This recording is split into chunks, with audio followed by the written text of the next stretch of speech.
sa isang malaking sunog. Para iligtas ako, naging baldado ang ate kong si Amara. Araw-araw, nagtatrabaho ako ng mahigit 20 oras. Nag-iipon ng pera para sa pagpapagamot niya. Hanggang isang araw, nang halos himatayin na ako sa sobrang pagod. Biglang lumitaw sa harap ng mga mata ko ang isang linya ng komento, isang hanggal na tagasalo ng bala. Alam ba niyang umalis ang babaeng bida, si Amara, matapos siyang iligtas nito ng buwis buhay. Dahil takot siyang, Amara, matuklasan niya ang sikreto sa loob ng study room. May ganitong klase ng tanga. Kaya pala naadik si Amara sa pagpapanggap na pilay.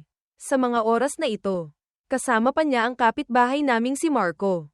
Masayang-masaya sila sa kung saan. Dali-dali akong tumakbo papunta sa isang bar sa kanto ng Akasya. At doon ko nga naabutan si Ate Amara at si Marco na nag-iinuman at nagtatawanan. Sobrang saya. Isang grupo ng tao ang lumabas mula sa bar. Masigla silang nag-uusap, at hindi man lang nila ako napansin na nakatayo sa dilim. Narinig ko ang tawa ng isang babae. Hanggang kailan mo pa ba lolokohin si Rico? Noong nakaraang linggo, nakita ko siyang namimigay ng flyers para ibenta ang bahay nila sa gilid ng highway sa Balintawak habang malakas ang hangin. Muntik na siyang himatayin. Sumunod ang malamig at seryosong boses ni Amara. Noong taong namatay sina mama at papa. Dahil din naman sa katigasan ng ulo niya kaya nangyari yun.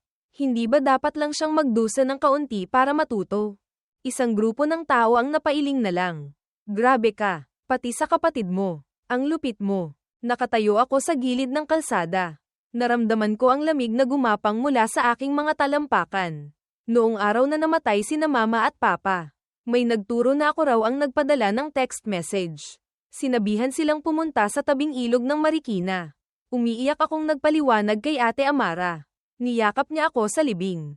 Marahang tinapak ang likod ko at sinabing, "Okay lang yan. Naniniwala lang ako sa'yo." Pero pala, hindi siya kailanman naniwala sa akin. Ang 5 taon kong pagpupunyagi sa Kumunoy ay isa lang palang palabas ng paghihiganti niya. Kaya pala, kahit naubos na ako sa pagod hanggang sa atakihin sa puso, nasa bingit ng kamatayan, at sinabihang kritikal, kalmado pa rin niyang sinabi sa akin na wala ng pera ang pamilya. Talagang wala na akong magawa. Isang grupo ng tao ang dumaan sa tabi ko at unti-unting lumayo. Pinanood ko ang likod ni Amara. Ang babaeng sa loob ng maraming taon ay laging nakaupo sa wheelchair. Ngayon ay nakatayo ng tuwid at nagliliwanag. Halos hindi ko na makilala. Sa wakas, nagsalita pa rin ako. Nang bumuka ang bibig ko. Puro alat ang lasa ng lalamunan ko. Masaya ka ba? Ang babaeng may malamig na ekspresyon na nakikipag-usap sa iba ay biglang huminto. Matagal bago siya lumingon. May bahid ng pagkalito at pagkataranta sa kanyang mga mata bago mabilis na bumalik sa pagkakalma. Kinasusuklaman niya ako. Kaya ang 5 taong panloloko at paglalaro na ito ay marahil walang gaanong pagsisisi para sa kanya. Narinig ko ang boses niyang malamig na parang walang nangyari.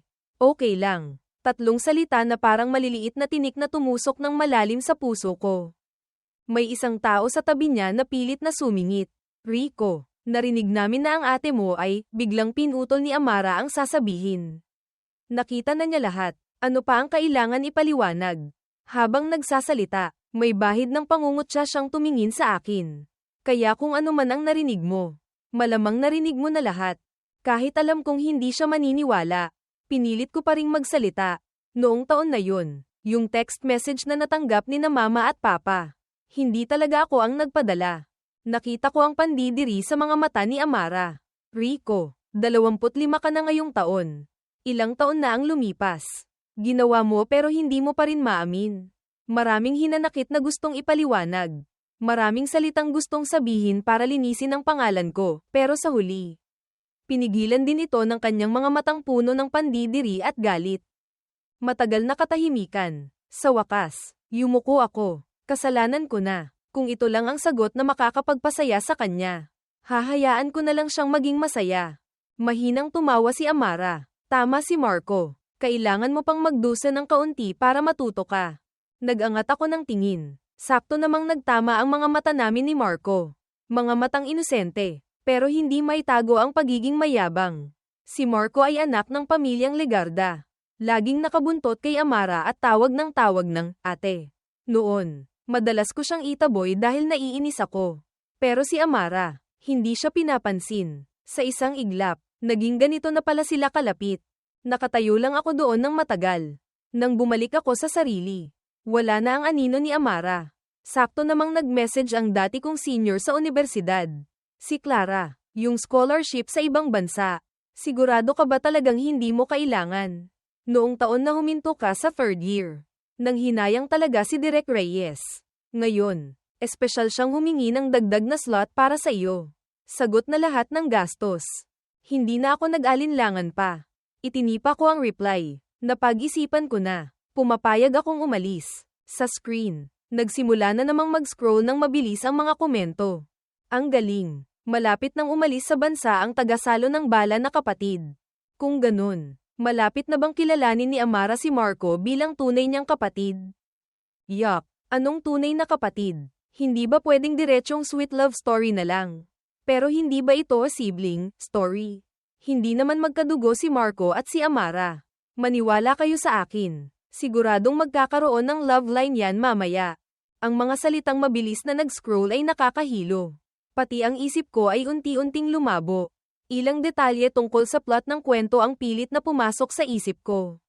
Noon ko lang nalaman na ang mundong ginagalawan ko ay isang libro ng angst-filled romance. Kung saan ako ang canon fodder na kapatid ng babaeng bida. Hindi magtatagal. Haantong ako sa kamatayan o pagkawala. Dahil sa sakit na naramdaman. Ituturing ng babaeng bida ang lalaking bida na si Marco bilang kapalit ng kanyang kapatid. Mula doon, unti-unting mahuhulog ang loob nila sa isa't isa at magkakatuluyan. Habang ang lahat ng bakas ng aking pag-iral ay tuluyang mabubura. Wala nang sino mang makakaalala. Kaya naman, ang pag-alis sa bansa ang tanging pagpipilian ko para makatakas sa kamatayan. Ang 20 ilang taon naming pagsasama ni Amara ay isang mabilis na pagguhit lang pala sa libro. Naglakad-lakad ako sa mga kalsada ng Maynila. Ang lamig ng hangin ay parang tumatagos sa mga buto ko. Hanggang sa biglang tumunog ang telepono ko. Tiningnan ko ang tumatawag. Nakalagay, ate. Sa isang sandali, akala ko namamalikmata lang ako. Ang malamig na boses ni Amara ang narinig ko sa kabilang linya. Nabuking na ang pagpapanggap niyang pilay sa lumang bahay namin sa Tagaytay. Kaya hindi na rin siya nag-abalang umarte pa. Dati, nag-imbento siya ng kwento na bangkarote na ang kumpanya. Sinabing ibinenta ang lumang bahay para pambayad utang. Malinaw na kasinungalingan din pala yun. Naalala ko ang mga nakaraang taon. Nanirahan ako sa isang luma at masikip na paupahang kwarto sa Sampaloc na wala pang 5,000 piso kada buwan. Mahirap din siguro para kay Amara na tiisin iyon paminsan-minsan. Paos kong sinabi, hindi na ako babalik dyan. Nasa popahan pa ang mga gamit ko. Isang malamig at makahulog ang tawa ang narinig ko sa kabilang linya bago niya tuluyang ibaba ang telepono. Naramdaman kong may mali pero hindi ko matukoy kung ano. Hanggang sa makabalik ako sa masikip kong popahan. Pagbukas ko ng pinto, ang kwarto ko ay isang ganap na kaguluhan. Ang nasa katanghaliang gulang na landlord ay naghahalongkat ng mga gamit ko. Nang marinig ang ingay, lumingon siya sa akin. Galit na nanlilisik ang mga mata. Naglakas loob ka pang bumalik. Sumugod siya at hinawakan ang braso ko. Kapag hindi mo binayaran lahat ng utang mo sa renta ngayon, huwag kang umasang makakaalis dito. Sumisigaw ang landlord. Dumating ang ate mo kanina para kunin ang mga gamit niya. Diretsahan niyang sinabi na wala siyang pera. Ngayon, magmamaang-maangan ka pa. Matagal ko nang nahahalata na balak niyong tumakas sa bayarin. Nahilo ang ulo ko. Bigla kong naalala ang malamig na tawa ni Amara bago ibaba ang telepono. Lahat ay nasa plano niya. 5 taon siyang nagpanggap. Malamang ay sabik na siyang ibuhos lahat ng galit niya. Habang umiikot ang paningin ko, hirap kong dinukot ang pera mula sa bulsa ko. Hindi ko pa man nabubuksan ang bibig ko. Hinablat na ito ng landlord. Kung bibilangin, wala pang 2,000 piso ang natitira kong pera. Sapat lang para sa kalahating buwan na renta. Halos kailangan ko ng samandal sa pader para makapasok sa kwarto. Nagkalat ang mga damit sa sahig. Ang tiyan ko ay kumakalam sa gutom na parang sinusunog. Plano kong kunin muna ang ilang gamit at umalis. Ang iba ay saka ko naaalahanan. Kinuha ng landlord ang pera pero hindi pa rin tumigil ang bunganga. Wala pa akong nakitang magkapatid na nag-share sa iisang kwarto. Ang ate mo. Ang ganda ng bihis. Hindi naman mukhang kapos sa pera. PWE. Kailangan mo pa akong bayaran para sa paglilinis ng bahay. Umugang ang ulo ko. Nagsimula na ring mawala ang kontrol ko sa sarili. Sobrang sakit sa tenga ng mga sinasabi niya. Sa galit, sinubukan kong tumayo. Bago pa ako makatuwid, biglang nagdilim ang paningin ko. Malakas akong bumagsak sa sahig. Sa pagitan ng pagkawala at pagbabalik ng malay, narinig ko ang isang malakas na kalabog. Hindi ko matukoy kung saan tumama ang ulo ko. Kasabay ng matinis na ugong sa tenga ko. Narinig kong natarantang sinabi ng landlord. Kunin mo na gamit mo at lumayas ka na, pagkatapos ay nagmamadaling umalis. Nawalan ako ng malay. Nang magising ako, tahimik na tahimik sa paligid. Sa labas ng bintana, parang nagsisimula ng umulan. Marahang tumatapik ang ulan sa bintana. Dala ang bagahe. Umalis ako sa popahan. Pagdaan ko sa isang maliit na sari-sari store. Nakita ko ang may-ari na lumabas at nagtapon ng isang supot ng mga sirang prutas at ilang pirasong tinapay na marahil ay expired na sa basurahan sa gilid ng kalsada. Matagal akong napatitig. Nang mapagtanto ko kung ano ang iniisip ko. Bigla akong natawa pero hindi ko magawa. Kailan pa ako humantong sa ganitong kalagayan? Pinulot ko ang isang pirasong tinapay na hindi pa nabubuksan ang balot. Umupo ako sa gilid ng kalsada at matagal itong tinitigan. Sa huli ay binuksan ko pa rin at kinain. Buti na lang gabi na. Walang nakapansin. Kung hindi, nakakahiya talaga. Tumunog ang telepono ko. Binuksan ko ito at nakita ang isang na-retract na message mula kay Amara. Tinitigan ko iyon. Hindi ko maintindihan kung bakit biglang lumabo ang mga mata ko. Sa totoo lang, malamang nagkamali lang siya ng pindot o kaya ang message na iyon ay para lang latein ako. Pero noon pa man, magaling na akong manloko ng sarili. Inisip ko na baka sa ganitong oras ng gabi, kahit papaano ay nag-aalala siya sa akin. Kinapa ko ang bulsa ko.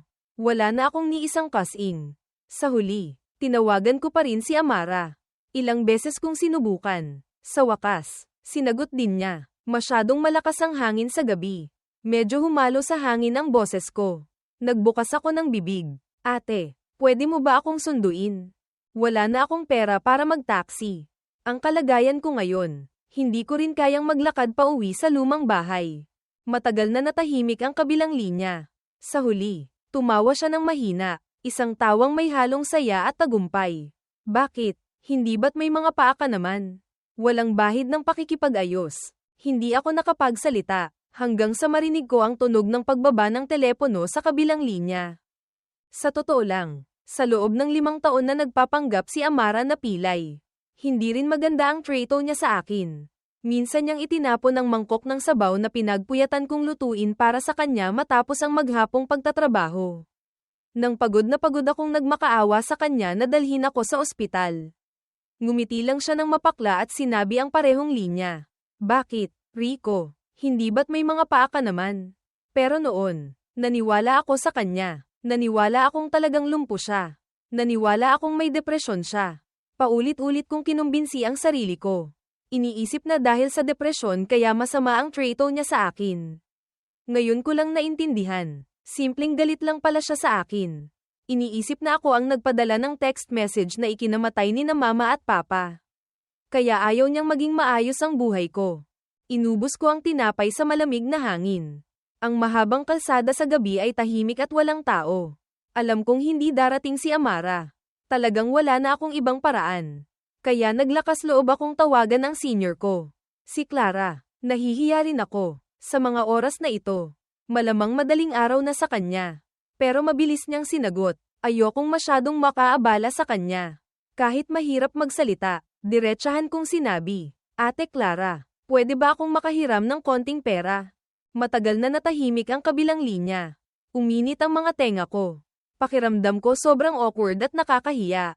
Pero wala na akong ibang pagpipilian. Bigla kong naalala na nag-aaral siya sa ibang bansa. Nitong mga nakaraang taon, bihira lang talaga kaming magkausap. Kaya ang biglaang panghihiram ng pera ay talagang hindi angkop. Nagmadali akong tapusin ang tawag. Hanggang sa marinig ko ang boses sa kabilang linya. Nasaan ka? Malabo ang malay ko. Hindi ko na nga matukoy kung si Clara o si Amara ang kausap ko. Lutang kong sinabi ang address ko at tinapos ang tawag. Sa totoo lang, alam kong walang darating. Nasa ibang bansa si Clara. Tinanong niya ang address ko. Malamang para ipaalam lang kay Amara. Sa malabong paningin ko, sunod-sunod na namang lumitaw ang mga komento. Gusto na namang magpanggap na kaawa-awa ng taga-Salong Bala para hilahin si Amara. Buti na lang hindi tanga si Amara. Alam niyang birthday ni Marco ngayon. Kailangang nasa tabi niya ito. Kung maglakas loob siyang iwan si Marco, sa susunod na habulin niya ang asawa niya pagkatapos ng pagtataksil. Hindi namin siya patatawarin. Birthday pala ni Marco ngayon. Dati, kasama ko rin si Amara magdiwang ng birthday. Hindi gusto ni na mama at papa na makasama kami sa birthday. Pero siya, nag-order siya ng paborito kong mango cake. Binili niya ang mga paborito kong mushing, model figures. Ilang taon na ba siyang hindi nakakasama sa birthday ko? Sinubukan kong alalahanin pero hindi ko na matandaan. Nang halos makatulog na ako sa gilid ng kalsada. Malabo kong narinig na may tumatawag sa akin. Rico, pinilit kong iangat ang ulo ko. May isang anino na papalapit. Pinilit kong imulat ang mga mata ko. Gustong makita ng malinaw kung sino ang dumating. Hanggang sa malinaw kong narinig ang boses ni Clara. Anong nangyari sa'yo? Nasaan si Amara? Gusto ko siyang tanungin kung bakit bigla siyang umuwi. Kailan siya bumalik? Pero pagbukas pa lang ng bibig ko, umakyat na ang asido mula sa sikmura ko papunta sa lalamunan. Pakiramdam ko, nagkakagulo ang lahat ng laman loob ko. Hindi pa ako nakakatayo para tumakbo sa basurahan. Nasukahan ko na ang manggas ni Clara na aakayin sana ako.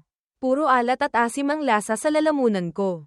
Pilit akong humingi ng tawad. Sorry. Malabo ang malay ko. Paulit-ulit kong sinabi ang tatlong salitang iyon. Kumunat ang noo ni Clara. Parang may sinabi siya sa akin. Hindi ko narinig ng malinaw. Malabo kong narinig ang dalawang salitang, ospital. Malamang gusto niya akong dalhin doon. Inalalayan niya akong tumayo, pero likas akong tumanggi. Hindi kailangan. Ayokong pumunta sa ospital. 5 taong nagpanggap na pilay si Amara. 5 taon din siyang nagpagamot sa ospital. Sa loob ng 5 taon na iyon, halos lahat ng perang pinaghirapan kong kitain ay napunta sa cashier ng pribadong ospital na iyon sa Quezon City. Hindi ko rin alam kung anong kasunduan nila ni Amara para magawang makipagsabuatan sa pag-arte sa loob ng 5 taon. Ayoko nang pumunta doon. Inalalayan ako ni Clara papunta sa kotse. Habang nagsasabing, kung ganun, sa bahay ko na lang muna tayo. Hanggang sa hindi kalayuan sa unahan. Isang malamig na boses ang narinig. Bitawan mo siya. Pinilit kong iangat ang ulo ko. Sa madilim na kalsada. Matagal akong tumitig bago ko bahagyang nakilala si Amara na may malamig na mukha. Mapatla ang balat niya. Marahil nagmamadaling pumunta. May kaunting cake icing pa sa kaliwang pisngi niya. Birthday ni Marco ngayon. Malamang umalis siya sa kalagitnaan ng party. Natural lang na hindi maganda ang itsura niya. Umiwas ako ng tingin. Mahinang sinabi kay Clara, "Salamat sa abala." Bumukas ang pinto ng kotse. Paakay na sana ako ng salikuran ko. Ang boses ni Amara na laging malamig ay bihirang nagpakita ng kaunting pagkawala sa kontrol.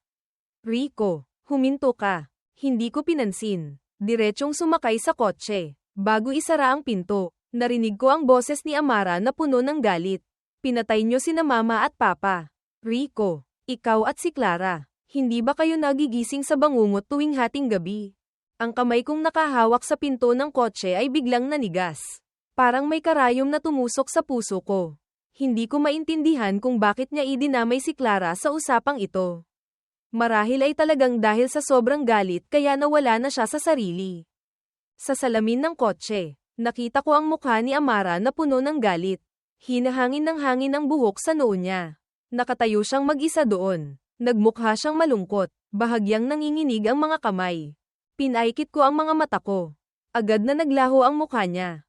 Isang madilim na kawalan na lang ang nasa harap ko.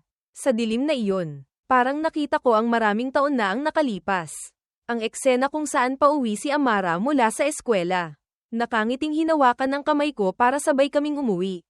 Mula nang magkaisip ako, malabo na ang alaala ko tungkol kina mama at papa. Hindi nila ako gusto, at ayaw nilang makasama ako. Noong 12 anyos ako, narinig ko ang katulong sa bahay na nagsasabi. Noong ipinagbubuntis siya ng nanay niya, Ilang beses na siyang pumunta sa ospital para ipa-abort. Kaso anemic ang nanay niya. Ang tibay talaga ng buhay niya. Sakto noon ay bisperas ng bagong taon. Nagdiriwang sina mama at papa sa ibang bansa. Sa bahay, maliban sa katulong, kami lang ni Amara ang naroon. Naiinggit ako sa ibang mga bata na kasama ang mga magulang nila sa pagsisindi ng paputok sa bisperas ng bagong taon. Kaya bumili si Amara ng paputok at dinala ako sa rooftop para magpaputok. Pagdaan namin sa kusina, narinig namin ang katulong na tumatawag sa telepono. Puno ng pangungutya ang tono. Ginagawa akong katatawanan. Ang mga paputok na yakap ko ay nagkalat sa sahig. Kinagat ko ang labi ko pero hindi ko pa rin napigilan ang pag-iyak. 15 taong gulang noon si Amara. Dumiretso siya sa kusina, maitim ang mukha, hinablat ang telepono ng katulong. At malakas na ibinato sa sahig. Basag ang screen ng telepono. Galit na itinaas ng katulong ang kamay para sampalan siya. Agad akong sumugod para salagin siya. Isang matinding kirot ang agad na kumalat sa mukha ko. Nang matauhan ako, yakap ng katulong ang braso niya at sumisigaw. Tumutulo ang dugo mula sa pagitan ng mga daliri niya. Nakatayo si Amara sa harap niya. Nanginginig na hawak ang kutsilyo. Namumula ang mga mata. Nanginginig kong tinawag siya ng ilang beses. Pero hindi siya kumilos. Parang naging bato. Kinabukasan, nagmamadaling umuwi sina mama at papa mula sa ibang bansa. Nagbayad sila ng malaking halaga sa katulong. At kinaladkad kami ni Amara para humingi ng tawad. Hinaranggan ako ni Amara sa likuran niya. Malamig na tinitigan ang katulong. Sa susunod na magsalita ka ng masama tungkol kay Rico. Mag-ingat ka, baka putulin ko na rin ang isa mo pang braso. Galit na sinampal siya ni Papa sa mukha. Matagal na natahimik si Mama bago nagsalita. Ipaampon na lang natin si Rico sa iba. Natakot ako ng sobra. Parang nawalan ako ng ulirat. Pero mula pagkabata, nakatanim na sa buto ko ang takot kina Mama at Papa. Hindi ako nang ahas na lumaban. Lumingon si Amara at mahigpit na hinawakan ang pulso ko. Kung ipapaampon niyo siya, sasama ako sa kanya. Galit na inihagis sa kanya ni na Mama at Papa ang isang bank card at agad na umalis ulit papuntang ibang bansa kinagabihan din. Pagkatapos noon, sinisante ni Amara ang katulong. Hindi na rin kami ng ahas kumuha ng bago. Wala nang matanda sa bahay. Nagsimula siyang magsuot ng apron. Maagang gumagawa ng pritong itlog at toasted bread para sa akin. Tapos sabay kaming papasok sa eskwela. Pagkatapos ng klase, hindi na siya nakikipagkita sa mga kaibigan.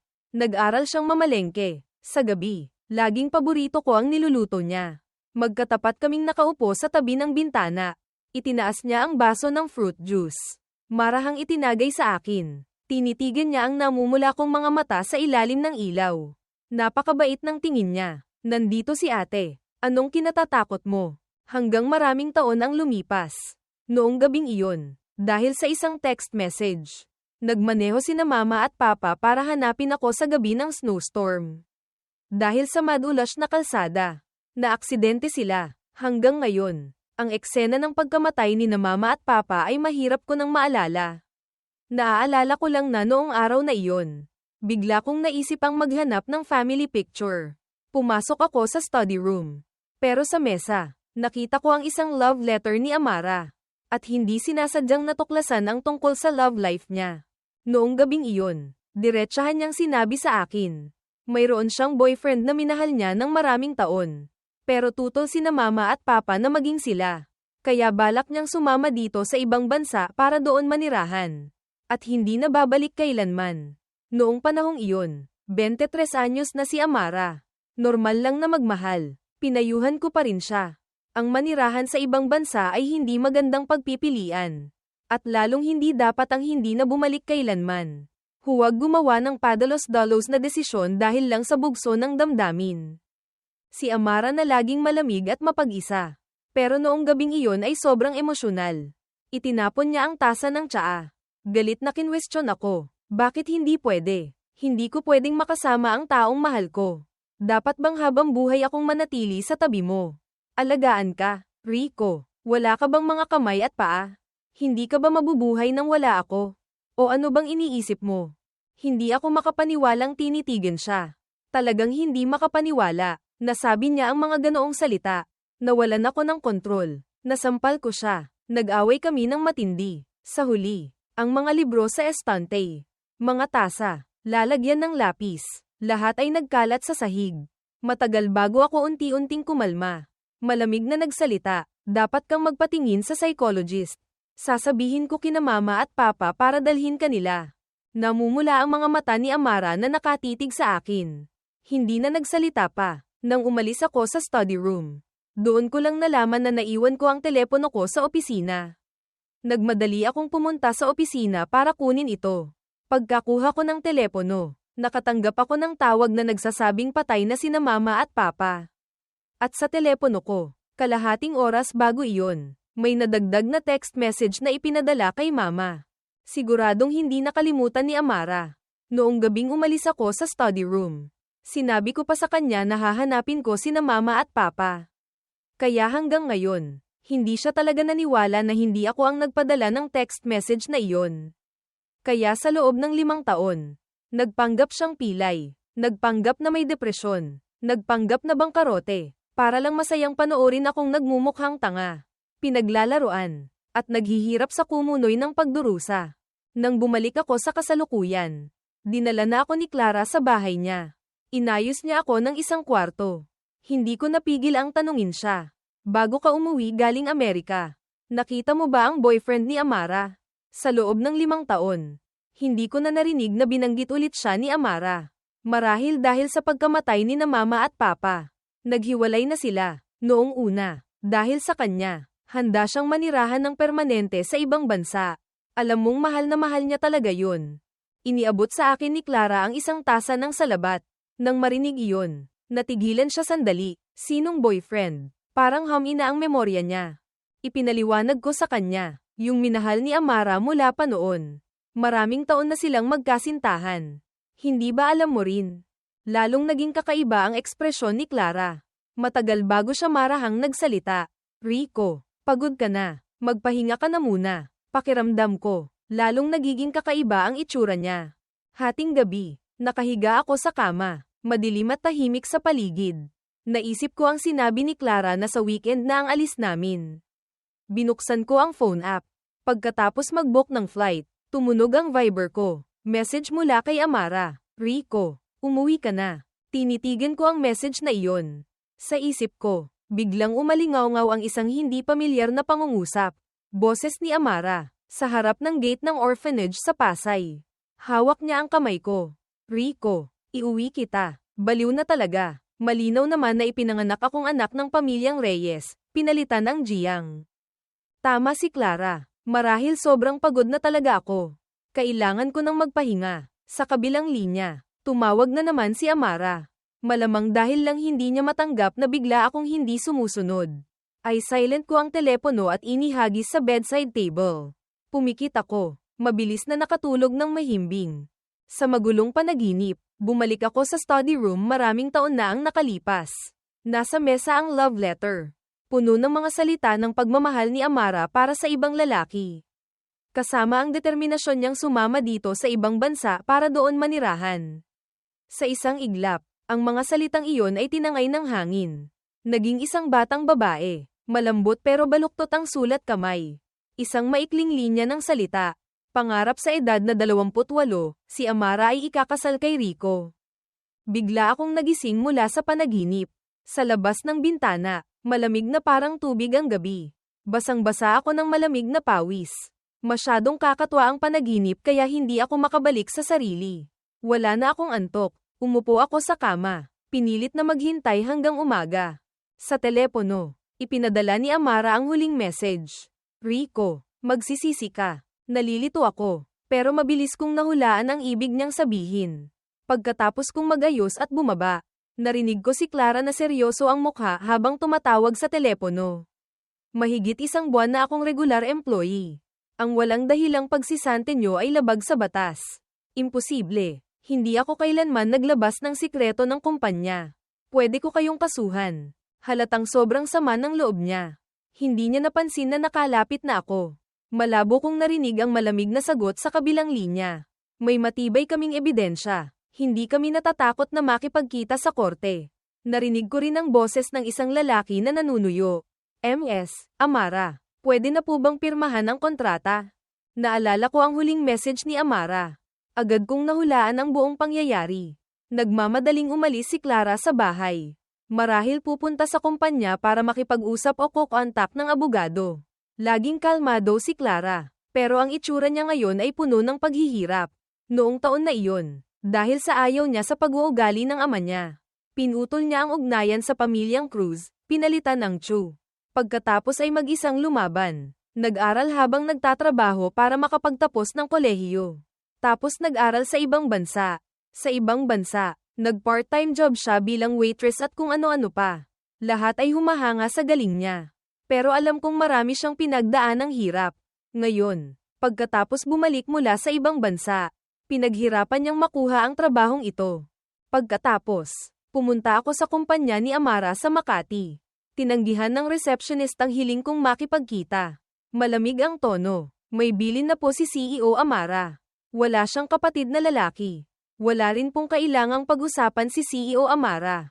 Diretso akong pinalabas sa gate. Nakatayo sa malamig na hangin ng mahigit 1 oras. Bago pa dumating ang message ni Amara na parang nagbibigay awa. Umakyat ka na. Nang pumasok ako sa elevator, naririnig ko pa rin ang ugong ng hangin sa tainga ko. Nahihilo at sumasakit ang ulo ko. Sa opisina, nakayuko si Amara. Paisa-isang pumipirma sa mga dokumento. Hindi niya ako tiningnan. Hindi rin ako makapilit. Sa pagkahilo, malabo kong tinitigan ang walang tigil niyang pagpirma. Hindi ko alam kung gaano katagal. Biglang narinig ko ang boses niya. Hanggang kailan ka pa tatayo dyan? Nagulat ako at natauhan. Doon ko lang napansin na kanina pa pala siya huminto sa pagsusulat. Malamig na nakatingin sa akin. Alam ko ang lugar ko. Alam ko kung gaano niya ako kinasusuklaman ngayon. Kaya hindi na ako nagpaligoy-ligoy pa. Diretsahan kong sinabi ang pakay ko. Walang kasalanan si Ate Clara.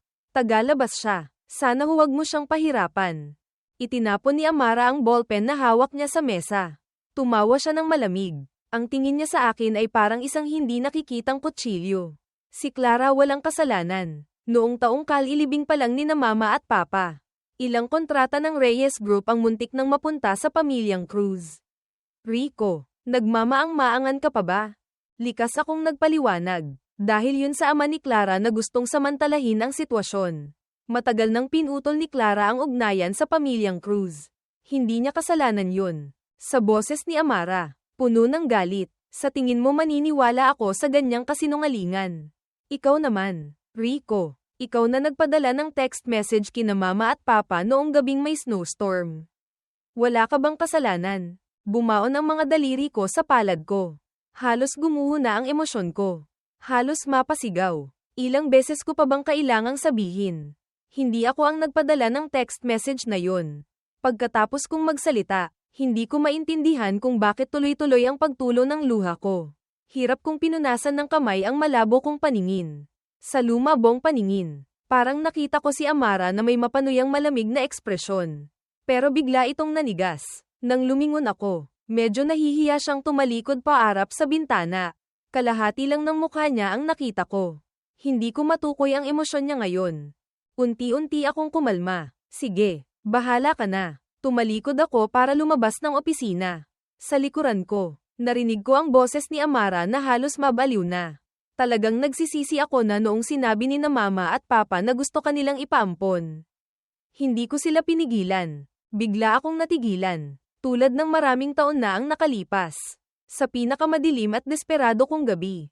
Ang nag-iisang kapatid kong babae na tumayo sa harap ko para protektahan ako. Ngayon, sa wakas ay nagsisimula ng magsisi na hindi niya ako iniwan ng mas maaga. Pero okay lang. Malapit na rin naman akong umalis. Mabilis siyang matutuwa. Hindi ako lumingon. Paos ko lang sinabi. Kung ganun, ituring mo na lang na nipaampon na ako. Huwag na tayong magkita ulit. Sa likuran ko, narinig ko ang tunog ng nabasag na bagay.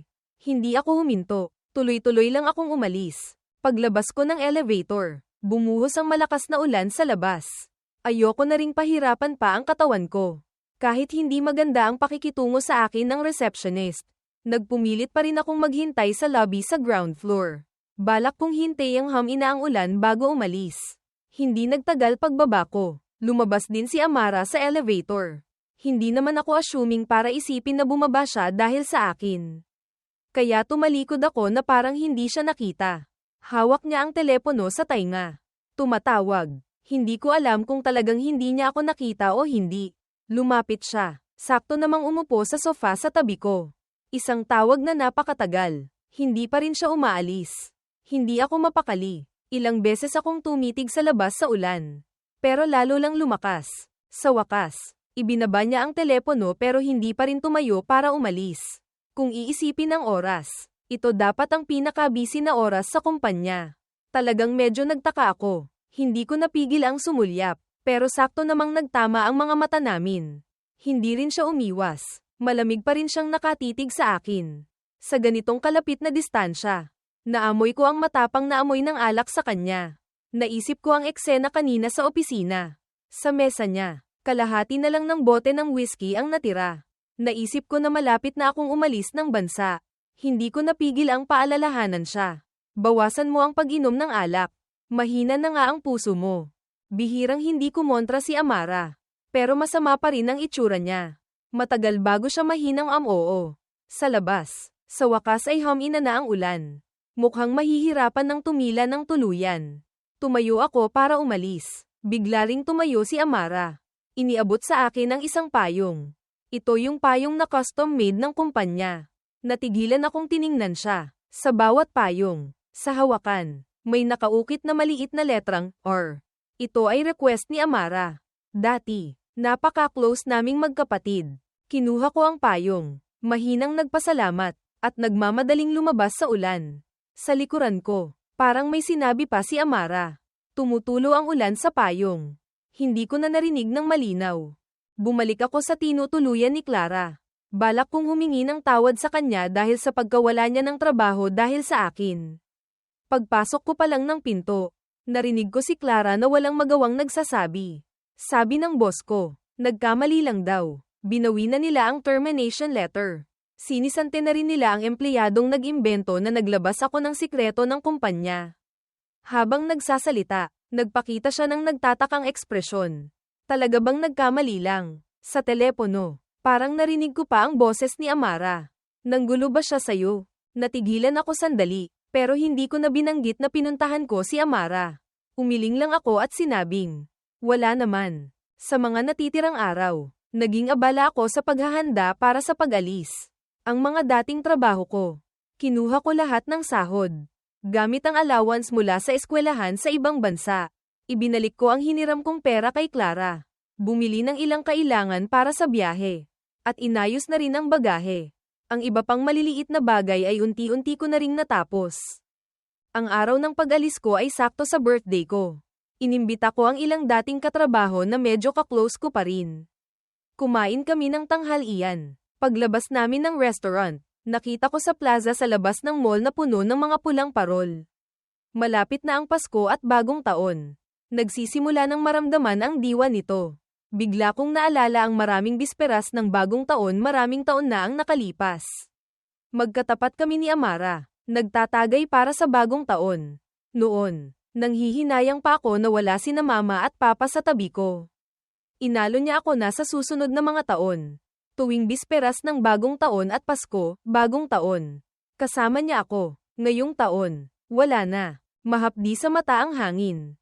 Itinaas ko ang kamay ko para kuskusin ang mata ko.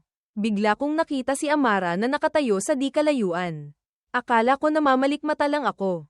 Hanggang sa talagang lumapit siya. Ngayon, naging estranghero na kami sa isa't isa. Kahit na magkalapit kami, nakakaramdam ako ng awkwardness at pagkailang. Matagal bago siya unang nagsalita. Malakas ang hangin kaya mahina ang boses niya. Halos hindi ko marinig. Sabi niya, "Happy birthday." Biglang namula ang mga mata ko. Medyo hindi natural si Amara. Nagpatuloy siya. Sakto, may nagregalo sa kliyente ng cake. Mango flavor. Sigurado akong magugustuhan mo. Uwi tayo sa bahay para kunin mo. Marahil kapag aalis na ang isang tao. Madali siyang lamambat. Halos hindi ko na mapigilan ang luha ko. Tutal, aalis na rin naman ako. Lahat ng sama ng loob. Marahil dapat nang magtapos dito.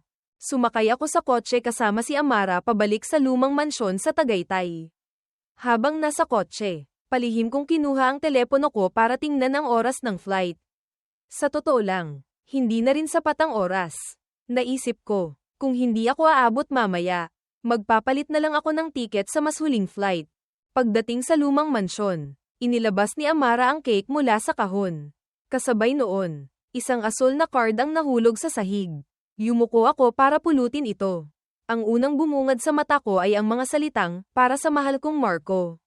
Parang isang malakas na suntok ang tumama sa puso ko. Bigla kong naisip, bakit ko naisip na hanggang ngayon? Sasamahan pa rin ako ni Amara sa birthday ko. Nagpanggap akong hindi nakita ang bahagyang pangungutya sa mga mata niya. Pinulot ko ang card at inilagay sa gilid. Kinuha ni Amara ang kandila para itusok sa cake. Sa ilalim ng maliwanag na ilaw, nakita ko ang mga mata niyang nakatingin sa akin na may ngiti. Tulad ng maraming taon na ang nakalipas nang minsan din siyang ngumiti ng malambing sa akin. Pero alam ko, ang Amara ngayon ay matagal nang hindi ngumingiti sa akin. Tulad ngayon, sa mga mata niya, may ngiti, pero puro kasinungalingan at pangungutya lang ang nakikita ko. Bago pa may tusok ang kandila sa cake, tumunog ang telepono niya. Sinagot niya ito. Narinig ko sa kabilang linya ang pag-iyak ni Marco. Hindi malinaw kung anong nangyari. Umupo ako sa tabi ng mesa. Tahimik na naghihintay, hanggang sa may mahinang sinabi si Amara. Medyo emosyonal na nagtanong si Marco sa kabilang linya. Ate Amara, hindi ka ba talaga pupunta? Bahagyang yumuko si Amara. Ang ilaw na tumatama sa mukha niya ay lumikha ng anino. Matagal siyang natahimik. Tumingin siya sa akin. Ang greeting card na may pangalan ni Marco ay nakalagay pa rin sa tabi ng kamay ko. Sa totoo lang, hindi niya kailangang magpanggap na nag-aalangan pa. Nagsalita ako. Sige, mauna ka na. Parang nakahinga ng maluwag si Amara. Pinagbilinan pa ako. Hintayin mo akong bumalik bago ka mag-wish. Tumango ako. Nagmamadali siyang tumalikod at umalis. Umupo pa ako sandali bago tumayo at lumabas din ng pinto. Nagmamadaling bumaba si Amara sa hagdan. Papunta sa kotseng nakaparada sa harap ng bakuran. Pinanood ko ang likod niya. Noong buhay pa sina Mama at Papa.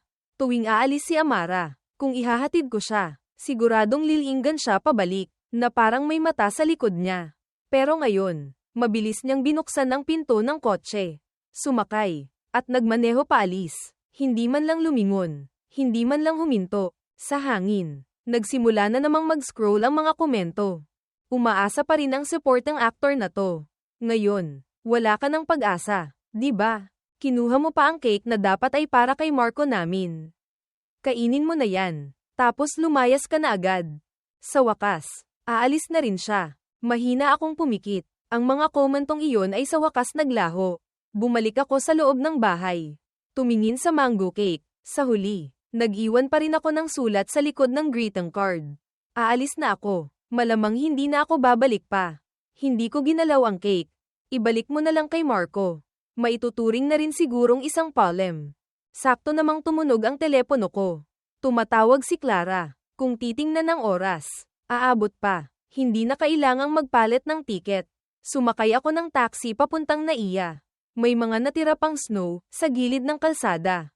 Sa magkabilang gilid ng kalsada, puno ng mga parol para sa Pasko, Bagong Taon. Kasabay nito, ang mukha ni Amara ay unti-unti na ring lumabo sa isip ko.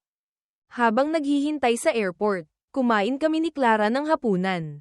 Nakapatong ang telepono sa mesa. Kumakain ako pero lumilipad ang isip ko. Hanggang sa magtanong si Clara, may hinihintay ka bang tawag? Pagdating mo doon, kailangan mong magpalit ng SIM card para mas madali. Kung may mga tawag ka pang hindi nagagawa, tandaang tumawag ka agad. Bumalik ako sa sarili. Umiling at sinabing, wala naman. Tiningnan ako ni Clara nang may pagdududa. Pero kanina ka pa nakatitig sa telepono mo. Medyo nailang ako. Mabilis kong isinilid ang telepono sa bulsa ko. Nag-alinlangan si Clara. Pero sa huli ay nagtanong pa rin. Yung pag-alis mo, sinabi mo na ba kay Amara? Naalala ko ang isinulat ko sa likod ng card.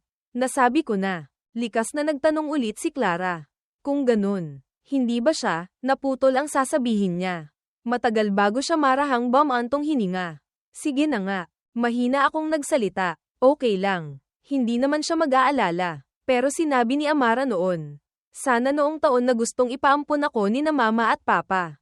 Hindi niya pinigilan. Kung ganun, ngayong aalis ako, siguradong papalakpak lang siya sa tuwa. Tahimik akong tiningnan ni Clara. Muli niyang ipinakita ang kakaibang tingin na iyon. Marahil ay naaawa siya sa akin. Pagpasok sa security gate, sakto nang iaabot ko na sana ang telepono sa security personnel. Tumawag si Amara. Tiningnan ako ng security personnel na parang nagtatanong. Natigilan ako sandali pero sinagot ko pa rin. Tumabi ako. Hindi na nagpatuloy sa security check. Sa kabilang linya, ang boses ni Amara na bihira kong marinig sa loob ng maraming taon. Hindi gaanong masama ang tono. May bahid pa nga ng kaunting pagsisisi. Masyado ko na siyang kilala. Hindi ko na kailangang makinig pa. Alam ko na kung ano ang sasabihin niya. Maingay sa airport. Naging malabo rin ang boses niya. May kaunting nangyari kay Marco. Diyan ka na lang muna sa lumang mansyon bukas. Bukas. Bibili ako ng cake para bawiin ang birthday mo. Malinaw niyang alam na ang birthday ay birthday. Kapag lumipas ang isang araw, wala na itong kahulugan. Noong sinabi rin iyon ni na mama at papa noon, tumawa si Amara ng malamig. Minura silang sinungaling. Pero ngayon, ginagamit na rin niya ang parehong dahilan. Tutal, aalis na rin naman ako. Ayoko na rin siyang pahirapan pa. Sa huli, isang salita lang ang sinabi ko. Sige, okay lang. Alam kong hindi na siya babalik kaya hindi na rin ako naghintay. Ibinaba ko ang tawag. Hindi na ako nag-alinlangan pa. Pinatay ko ang telepono at dumaan na sa security gate papunta sa eroplano. Umangat ang eroplano sa taas na libu-libong metro. Unti-unti ring naglaho sa mga ulap. Ang kwento naming magkapatid ay dito nagtatapos. Sa kabilang linya, pagkatapos ibaba ang tawag, hindi maintindihan ni Amara kung bakit parang tumigil ang tibok ng puso niya. Bigla siyang nakaramdam ng kaba, na parang may bagay na dating nasa abot kamay niya ang biglang inagaw. Sa kama ng ospital, ang maputlang mukha ni Marco ay marahang tumawag sa kanya ng ilang beses. Ate Amara, pero hindi niya narinig. Nakatitig pa rin siya sa unti-unting nagdidilim na screen ng telepono. Hanggang sa marahang tinapak ni Marco ang braso niya. Nag-aalalang nagtanong, Ate Amara, nitong mga nakaraan, naalala mo na naman ba yung papel na yun? Ate Amara, kung itinatago mo pa rin yung papel na yun, hindi mo ba talaga balak sabihin kay Rico? Kailangan mo bang ako na ang magsabi para sa'yo? Biglang natauhan si Amara, likas na nagmamadaling nagsabi, hindi kailangan. Nagulat si Marco na tumingin sa kanya. Puno ng hindi pagkakaintindi ang mga mata. Bakit? Isa lang namang bata si Rico na tinutustusan ng pamilyang Reyes. Di ba? Tinitingnan ka niya bilang tunay niyang ate. Dahil lang yan sa may problema siya sa memorya. Siyempre alam ni Amara, hindi ko siya tunay na kapatid. Isa lang akong ulila na tinustusan ng pamilyang Reyes. Kung hindi, hindi rin ako magkakaroon ng ibang damdamin para sa kanya. Pero may mga salitang hindi na pwedeng sabihin. At hindi na rin niya kayang sabihin pa.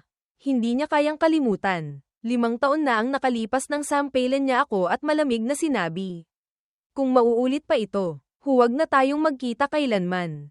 Pilit na bumalik ang mga alaala. Paus na inulit ni Amara ang sinabi niya. Basta, hindi kailangan. Sumagot si Marco ng, hinawakan ang ulo at nagsimulang umiyak. Nitong mga nakaraan, lalong sumasakit ang ulo ko. Sabi ng doktor, lumalala na raw ang migraine ko. Habang nagsasalita, bumaba siya sa kama at umiyak na yamakap kay Amara. Ate Amara, mamamatay na ba ako? Hindi gaanong matapang ang amoy sa kanya pero naging dahilan pa rin ito ng pagkairita ni Amara. Isang malinaw na amoy ng pabango ng lalaki ang tumama sa ilong niya. Sobrang nasusuka si Amara. Pinilit niyang pigilan ang pagnanais na itulak si Marco palayo. Habang ang bibig niya ay nag-aalo. Hindi yan. Pero lumipad na ang isip niya. Malinaw na nasa ospital. Sinasabing masama ang pakiramdam pero hindi nakalimutang mag-spray ng pabango. Hindi mabilang na beses nang nagsimulang magduda si Amara. Talaga bang ganoon kalala ang sakit ni Marco? Ang maraming beses niyang paghila kay Amara palayo.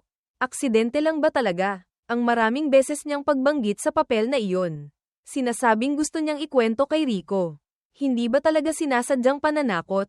Naisip niya ako. Hindi napigilan ni Amara na maalala ang huling sinabi ko. Okay lang. Isang hindi maipaliwanag na kaba ang sumidhi. Ano ba ang ikinakabahala niya?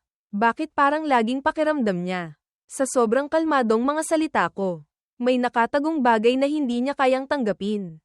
Talaga bang masunurin pa rin akong nanatili sa lumang mansyon? Sa wakas, nalo niya si Marco. Nakahanap ng dahilan para umalis. Wala nang alinlangan si Amara. Hating gabi na'y nagmaneho na parang baliw pabalik sa mansyon. Tinulak ang pinto, pero wala na ang anino ko. Isang mabigat na puso ang dumiretso sa ilalim ng bangin. Mainit sa loob ng bahay. Pero naramdaman ni Amara ang panlalamig sa buong katawan. Ang mango cake ay maayos pa ring nakalagay sa mesa. Kinumbinsi ni Amara ang sarili. Marahil umakyat lang siya sa taas para magpahinga o dahil hindi na makapaghintay kaya lumabas. Sinabi niyang babawi siya sa birthday ko bukas. Hindi rin ako tumanggi. Kung ganun, kahit anong mangyari, babalik din ako bukas. Hindi ba? Sa tabi ng cake, parang may nakalagay na card. Ano yon? Hindi maalala ni Amara na naglagay siya ng kahit anong card doon. Lumapit siya sa mesa. Ang ilang hakbang na distansya ay biglang naramdamang napakahirap. Unti-unting nakita ni Amara ang sulat kamay sa card. Ito ang pamilyar kong sulat kamay. Aalis na ako. Malamang hindi na ako babalik pa. Hindi ko ginalaw ang cake. Ibalik mo na lang kay Marco. Anong ibig sabihin? Parang isang baldeng malamig na tubig ang biglang ibinuhos sa ulo niya. Agad na nanginig si Amara sa buong katawan. Ibalik mo na lang kay Marco. Anong ibig sabihin nito? Hindi na ako babalik pa. Anong ibig sabihin nito? Umikot ang katawan. Halos matamba si Amara. Ang pakiramdam ng matinding pagkataranta. Hindi maintindihan. Kasama ang galit, ang nagtulak sa kanya na ablutin ang card. Nang makita ang mga salita sa harap ng card. Para sa mahal kong Marco, isang malakas na dagok ang tumama diretso sa puso ni Amara. Ang cake na to ay para sa akin ipinagawa. Baliw ba ang bakery na ito? Nang makita ko, ni Rico, ang card na ito pero hindi nagsalita. Ano kaya ang iniisip ko, niya? Iniisip ko, niya, bang tinawag niya, ni Amara, ako, si Rico, para sadyang ipag-amit sa akin ang cake na hindi para sa akin. Para hiyain ako, si Rico, para paglaruan ako, si Rico. Pero hindi pala ganoon. Isang naguhuramentadong takot at kaba, na may halong sukdulang galit, ang nagpang-inig sa mga kamay ni Amara habang tumatawag siya sa bakery. Hanggang sa marinig sa kabilang linya ang walang magawang boses ng manager. MS, Amara. Si Sir Marco po kasi ang pumunta kaninang hapon. Sinabi niyang kayo raw ang nagpa-order ng cake na yun para sa kanya. Nakita po naming madalas kayong umorder ng cake para sa kanya dati kaya hindi na po namin kinumpirma ulit sa inyo. Pamitik-pitik ang ugat sa noo ni Amara. Umuugong ang ulo niya. Sa loob ng nakaraang taon. Ilang beses niyang gustong puntahan ako, si Rico, o makasama ako, si Rico, ay nahihila siya palayo ni Marco sa pamamagitan ng isang tawag na puno ng luha. Sa sandaling ito, hindi na nakapagtimpi si Amara. Nagdilim ang kanyang mukha, tinawagan niya si Marco. Ang ilang taong pagpapanggap na mahinahon ay naglaho na parang bula sa isang iglap. Halos mapasigaw siya sa telepono. Masaya ba maglaro? Nakakatuwa ba? Sa kabilang linya. Muling narinig ang pag-iyak ni Marco. Napadaan lang naman ako. Akala ko kasi nagpa-order ka ng cake para sa akin. Sunod-sunod na tumawa ng malamig si Amara.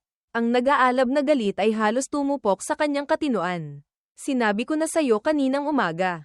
Ngayong gabi kailangan kong makasama si Rico para sa birthday niya. Marco, talagang kasuklam-suklam ka. Matagal na natahimik ang kabilang linya. Pagkatapos ay muling narinig ang hindi kapani-pani walang paghikbi. Sorry na. Pupunta ako para humingi ng tawad kay Rico. Sasabihin ko rin ang lahat tungkol sa papel na iyon sa kanya. Puro na lang pamumula ng dugo ang nasa mga mata ni Amara. Tuluyan na siyang nawalan ng kontrol sa sarili. Sige, umalis ka Marco. Hindi mo na ako kailangang takutin pa. Gusto kong magpakasal kay Rico. Sige, sabihin mo sa kanya. Sa kabilang linya, narinig ang natataranta at gulat na boses ni Marco. Ikaw. Bahagyang ngumiti si Amara. Bawat salita ay dahan-daang binigkas. Sige, sabihin mo, kung makokontak pa niya ako. Sa wakas, nawalan na ng tunog ang kabilang linya. Ngunit tumatakbo pa rin ang oras ng tawag. Hawak ni Amara ang telepono. Pasuray-suray na tumakbo paakyat ng hagdan. Hinanap niya ang bawat kwarto. Pati na ang study room. Gusto niya akong, si Rico, mahanap. Pero hindi niya ako, si Rico, makita. Kinuha niya ang telepono at nag-message sa akin, kay Rico. Nasaan ka na? Ngunit lahat ay walang anumang tugon. Hinanap ni Amara ang lahat ng sulok. Pagpasok niya sa study room. Hindi nakasara ang bintana. Marahang umihip ang hangin ng gabi. Hinangin ng isang papel sa mesa ito ang liham na isinulat ni Amara noong siya'y 18 anyos. Na ngayon ay nagsisimula ng manilaw. Biglang naalala ni Amara ang unang beses na nakilala niya ako, si Rico. Noong taong iyon, 15 anyos si Amara. Dinala siya ng mga magulang niya sa isang orphanage sa Pasay para bisitahin ang mga ulila. Isang araw ng pagbisita, pero kasama nito ang napakaraming kamera. Ang mga magulang ng pamilyang Reyes, pinalitan ang Jiang, ay nag-organisa pa ng 2 livestream para lang sa nalalapit na paglista ng kumpanya ng pamilya sa stock market. Sa huli, 50.000 piso lang din ang idinonate sa orphanage. Nakakatawa ang tingin dito ni Amara. Ngunit nang malapit nang matapos ang pagbisita, gusto na namang umarte ng mga magulang niya sa harap ng kamera. Basta na lang nilang tinawag ang isang batang lalaki na napadaan. Sinabing gusto nilang tustusan ang pag-aaral nito pakitang tao lang sa media. Sa totoo lang, wala silang kahit katiting na interes. Nakakatawa ang tingin dito ni Amara. Hindi niya alam kung ano ang iisipin. Lumapit siya diretso sa bata at nagtanong, "Anong pangalan mo?" Mahiyain na iniangat ng bata ang ulo at tumingin sa kanya. Matagal bago niya binigkas ang 2 salita, Leo, pinalitan ang THN. Sa gitna ng natataranta at nagbababalang tingin ng kanyang mga magulang, iniunat ni Amara ang kamay at hinawakan ang pulso ng bata. Sinabi niya, "Tutustusan ka ng mga magulang ko. Ulila ka. Simula ngayon, apelyido mo na ang Reyes." Ha, Rico, pinalitan ng Jiang THN. Iuwi kita. Sa edad na 12, ganoon na lang ako, si Rico, sumama sa kanya pauwi sa bahay ng mga Reyes. Napaka-inosente ko noon. Talagang inakala kong taos-puso ang pagtulong sa akin ng mga magulang ng pamilyang Reyes. Talagang inakala kong dahil sa kabaitan kaya ako iniuwi ni Amara. Kaya lagi akong nauutal sa pasasalamat sa mga magulang ng pamilyang Reyes. Kalaunan, nang wala ang mga magulang ni Amara, isang matabang business partner ng pamilyang Reyes ang palihim na pumasok sa bahay nila hating gabi. Dumiretso sa kwarto ni Amara. Nang bunutin ni Amara ang kutsilyong itinago niya sa ilalim ng unan. Handa nang saksakin ito. May ibang kutsilyo na ang tumusok diretso sa puso nito mula sa likuran. Dumagundong ang kulog sa labas ng bintana kasabay ng nakakasilaw na kidlat. Nakita ni Amara ang mukha kong, ni Rico, na mapatla na parang papel. Hindi alam ni Amara kung paano ilalarawan ang pakiramdam niya noon. Parang isang mabigat na suntok ang tumama diretso sa puso niya. Sa edad na 15, unang beses naranasan ni Amara ang pakiramdam na maprotektahan nakakatawa. Ngunit ang pakiramdam na iyon ay nagmula pa sa isang batang 12 anyos. Sa dilim, nakita niya ang katawan kong, ni Rico, na nanginginig ng husto. Ngunit ang kutsilyo sa kamay ko, ni Rico, ay pilit pa ring ibinabaon ng mas malalim sa dibdib ng lalaking iyon. Hanggang sa gitna ng matinding sakit, galit na lumingon ang lalaki. Isang kamay ang sumakal sa leeg ko, ni Rico. Ang manipis na leeg na iyon. Kaunting lakas lang ang kailangan para mabali. Nanginginig ang buong katawan ni Amara. Iwinasiwas niya ang maliit na kutsilyo na pangbalat ng prutas at sumugod. Noong gabing iyon, sa loob ng kwartong iyon, may isang taong namatay. Sa puso ng 15 anyos na si Amara, may isang tao ring pumasok at nanatili. Ako, si Rico, ay nanatiling inosente. Kahit malubha ang sugat, tinitiis ang sakit para lang makontak ang mga magulang ng pamilyang Reyes. Hindi niya alam na pagpasok niya sa emergency room, bumalik ang mga magulang ng pamilyang Reyes. At tigisang malakas na sampal ang damapo sa mukha ni Amara. Umungol ang ama ni Amara na parang papatay. Alam mo bang ang pagkamatay ng isang CEO, ilang kontrata ang nawala sa akin? Hindi lang pala ako, si Rico, ang batang hindi minahal. Kaya naman, nang ako'y, si Rico, 20 anyos na. Sinadya ni Amara na papasukin ako, si Rico, sa study room para makita ang papel na isinulat niya noong siya'y 18 anyos. Inisip niya na pareho kaming sawimpalad. Na kami ang mga taong umaasa sa isa't isa sa loob ng maraming taon. Na kami ang mga taong likas na dapat magkasama magpakailanman. Ngunit ang naging tugon sa kanya ay isang galit at gulat kong, ni Rico, sampal. Kasama ang tanong na halos pasiga. Amara, nababaliw ka na ba? Ang mga magulang mo, hindi nila kailanman tatanggapin ang ginagawa mo. Tumagilid ang mukha ni Amara dahil sa sampal. Mapakla siyang tumawa. Ayaw nilang makita. Kung gayon, mamatay na lang sila. Kapag patay na, hindi na nila makikita ang mga desisyon niya, ang mga pinili niya. Bakit kailangan niyang alalahanin kung papayag ba ang dalawang iyon o hindi? Sukdulan ang galit ko, ni Rico, pero wala akong magawa sa kanya. Itinapon ko, ni Rico, ang tasa ng tsaa. Pagkatapos ay ang mga libro sa estante at ang lalagyan ng ballpen sa mesa. Sa huli, lahat ay inihagis ko, ni Rico, sa sahig. Nagkalat ang lahat. Kalmadong tiningnan ako ni Amara. Nang sa wakas ay tumigil ako, si Rico, nagpa siyang magsalita. Bakit kailangang alalahanin sila? Pwede tayong manirahan sa ibang bansa. Hindi na babalik kailanman. Rico, kaya ko nang kumita ng pera. Mabibigyan kita ng magandang buhay.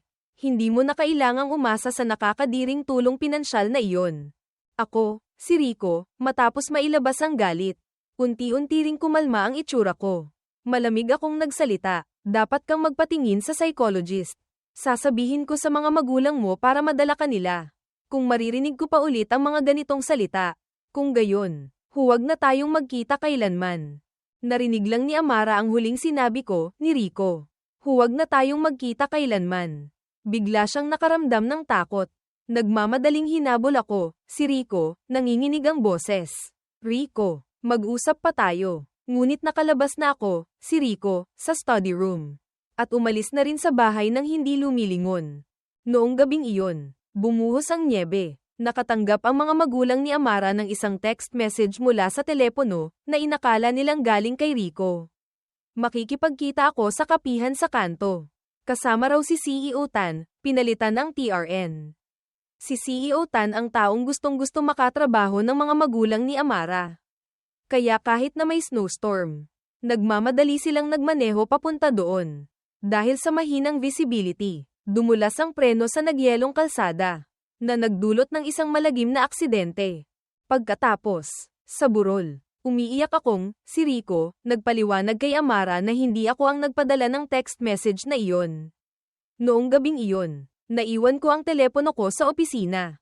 Nang makuha ko ito, nangyari na ang aksidente. Hindi na nag-isip si Amara. Sinabi niyang naniniwala siya sa akin. Naniniwala siya sa lahat ng sinabi ko. Lalo pat ang pagkamatay ng dalawang iyon ay wala siyang pakialam. Ang dalawang iyon, na minsan siyang itinulak sa kamay ng matabang business partner. Matagal na niyang kinasusuklaman ang mga ito at gusto nang makitang mamatay. Ngunit isang gabi pagkatapos ng libing, nag-aalala si Amara para sa akin, kay Rico. Nang sunduin niya ako, si Rico, nagkataong narinig niya ang pag-uusap namin ni Clara. Ang boses ko, ni Rico, noon ay kalmado at relax. Kahit sino pa ang mapang-asawa ko. Okay lang. Si Amara, hindi pwede. Mahinang tumawa si Clara. Ayaw mo sa kanya. Matagal akong, si Rico, natahimik. Na parang pagsang-ayon. Bago nagpatuloy. Kahit sino. Pwede. Basta hindi lang siya. Agad na natigilan si Amara. Paulit-ulit na umalingaw-ngaw sa isip niya ang mga salitang, ayaw mo sa kanya. Ano ang pinag-uusapan nila? Mas alam ni Amara kaysa kanino man. Noong taon na iyon, mismong mga magulang niya ang nagpasok sa kanya sa kwarto ng isang nasa katanghaliang gulang na lalaki. Ang pangyayaring iyon, sa buong buhay niya, sa akin, kay Rico, niya lang naikwento. Minsan inisip niya na sa mundong ito. Ako, si Rico, lang ang hindi siya pandidirian. Ako, si Rico, lang ang maawa sa kanya. Ngunit pala, pati ako, si Rico, ay nandidiri rin. Itinuring kong, ni Rico, kwento lang ang nangyari sa kanya na ibinahagi kay Clara. Noong gabing iyon, tumakbo palabas si Amara. Naupo sa bangkita at sumuka hanggang sa umikot ang paningin niya. Pagkatapos ng maraming taon, muli niyang naramdaman ang pakiramdam na kinasusuklaman at itinataboy ng lahat. Noong gabing iyon, bumalik siya sa lumang mansyon. Hinalungkat niya ang lahat ng bagay na may kinalaman kay Rico na maingat niyang itinago sa loob ng matagal na panahon. Maliban sa sulat kamay na liham na iyon, ang lahat ng natira ay dinala niya sa sala. Pagkatapos ay direkta niyang sinilaban. Ang naglalagablab na apoy ay nagpula sa kanyang mga mata. Sa gitna ng mapulang tanawin, nakita niya akong, si Rico, na sumusugod papasok. Kakaiba, malinaw na sukdulan na ang galit niya. Ngunit sa sandaling makita niya ako, si Rico, ang naisip niya ay ang liham na nasa study room pa. Kasama ang sinabi kong, ni Rico, hindi pa natatagalan. Kung maririnig ko pa, kung makikita ko pa ang mga ganitong salita, huwag na tayong magkita kailanman. Malinaw na umaapaw ang galit. Ngunit sa sandaling iyon ay naging pagkataranta. Natatarantang bumangon si Amara, sumugod sa nagliliyab na study room. Isinilid ang sulat kamay na liham sa dibdib. Pagkatapos ay hinayla akong, si Rico, palabas mula sa nagngangalit na apoy. Noong gabing iyon, napulot ni Mr. Lim ang sulat kamay na liham na nahulog ni Amara. At noong gabing ding iyon, ako, si Rico, ay nawalan ng malay sa ospital. Nang magising ako, biglang nagulo ang alaala ko, ni Rico, inakalang ako ang tunay na anak ng pamilyang Reyes, pinalitan ang tangmukhang nagbago ang apelyido sa isip ng karakter. Galit si Amara sa akin, kay Rico, galit sa unang taong lubusan niyang pinagkatiwalaan. Nasumaksak ng patalim sa puso niya. Kaya sinadya niyang gumanti. Sinabi niyang nasunog ang bahay nila. Nabaldado ang mga binti niya. Sinabi niyang bangkarote na siya. Sinabi niyang may depresyon siya. Naniwala ako, si Rico, nang husto na sa isang araw ay 5 ang trabaho ko. Maingat na nagtitipid sa bawat sentimo. At ibinibigay lahat sa kanya para lustayin. Nalasap ni Amara ang tamis ng paghihiganti. Ngunit hindi niya naramdaman ang saya. Kinasusuklaman niya si Rico. Ngunit ang tunay na dahilan ng galit niya ay hindi niya kayang aminin. Nagpapanggap lang siyang galit siya dahil sa pagpapadala ko, ni Rico, ng text message na ikinamatay ng mga magulang niya. Pero sa totoo lang, sino ba ang nagpadala ng text message na iyon? Paano namatay ang dalawang iyon? May pakialam pa ba siya? Ang mahalaga ay kinasusuklaman niya si Rico. Ngunit natuklasan niyang mahal pa rin pala niya ito. Nalubog si Amara sa walang katapusang masakit na alaala. Hindi na niya mahanap si Rico. Hindi na rin matawagan. Sa malamig at tahimik na study room, nakaupo siya sa tabi ng bukas na bintana at nawalan ng malay. Saan na napunta si Rico? Dumaan si Amara sa mahahabang araw. Lumulutang sa kalituhan. Ikinulong niya ang sarili sa bahay. Matapos tanggihan ng hindi mabilang na tawag mula sa kanyang sekretarya at asistant. Unti-unting nagkagulo ang kumpanya. Pumunta ang asistant niya sa bahay. Masakit sa dibdib na pinayuhan siya. Direk Amara, bumalik na po kayo sa kumpanya. Ginugulo po ng mga matatandang yun ang sitwasyon. Ang kumpanya na pinaghirapan yung itayo ng maraming taon. Hahayaan nyo na lang po bang masira? Ang kumpanya ay itinayo ni Amara mula pa noong kolehiyo siya, ang yaman ng pamilyang Reyes. Hindi niya minana. Pagkamatay ng mga magulang niya, ibinenta niya lahat ng ari-arian nila. Walang itinirang ni isang kasing. Lahat ay ipinamigay. Walang ibang dahilan kundi dahil nakakadiri ang perang kinita nila. Tiningnan ni Amara ang assistant. Matagal bago tulalang nagsalita. Bangkarote na. Anong kumpanya pa? Malinaw niyang naaalala. Noong nakaraang taon sinabi niya kay Rico na bangkarote na siya. Hindi napapayag ng assistant si Amara. Kinabukasan, dinala ng sekretarya ang isang psychiatrist. Sinabi ni Amara sa sekretarya, kung babalik ka pa, ligpitin mo na gamit mo at lumayas ka. Pagkatapos noon, wala nang pumunta pa sa kanya. Ang malawak na bahay, ang malaking bahay, ngayon ay parang naging isang malaking libingan na nakakasakal. Patay at madilim. Nakaupo si Amara sa sofa sa harap ng malaking bintana. Nagbukas na naman ng isang bote ng alak. Malabo ang paningin. Nakita niyang nakaupo si Rico sa tapat niya. Nagtataas ng baso at nakangiting nagsasabi, Amara, manigong bagong taon. Nagmamadaling itinaas ang baso para makipagtagay sa kanya. Ang tao sa tapat ay biglang naglaho. Iniurong ang kamay. Ang basong malapit na sa labi. Ang matapang na alak ay parang apoy na sumusunog sa dibdib. Noong araw na huling pumunta si Rico sa kumpanya niya, pinagbilinan siya nitong bawasan ang pag-inom. Mahina na raw ang puso niya. Ngayon, bakit wala nang pumipigil sa kanya? Tinatawagan si Rico pero walang sumasagot. Hanggang sa lasing na lasing si Amara. Narinig sa kabilang linya ang malamig at mekanikal na boses.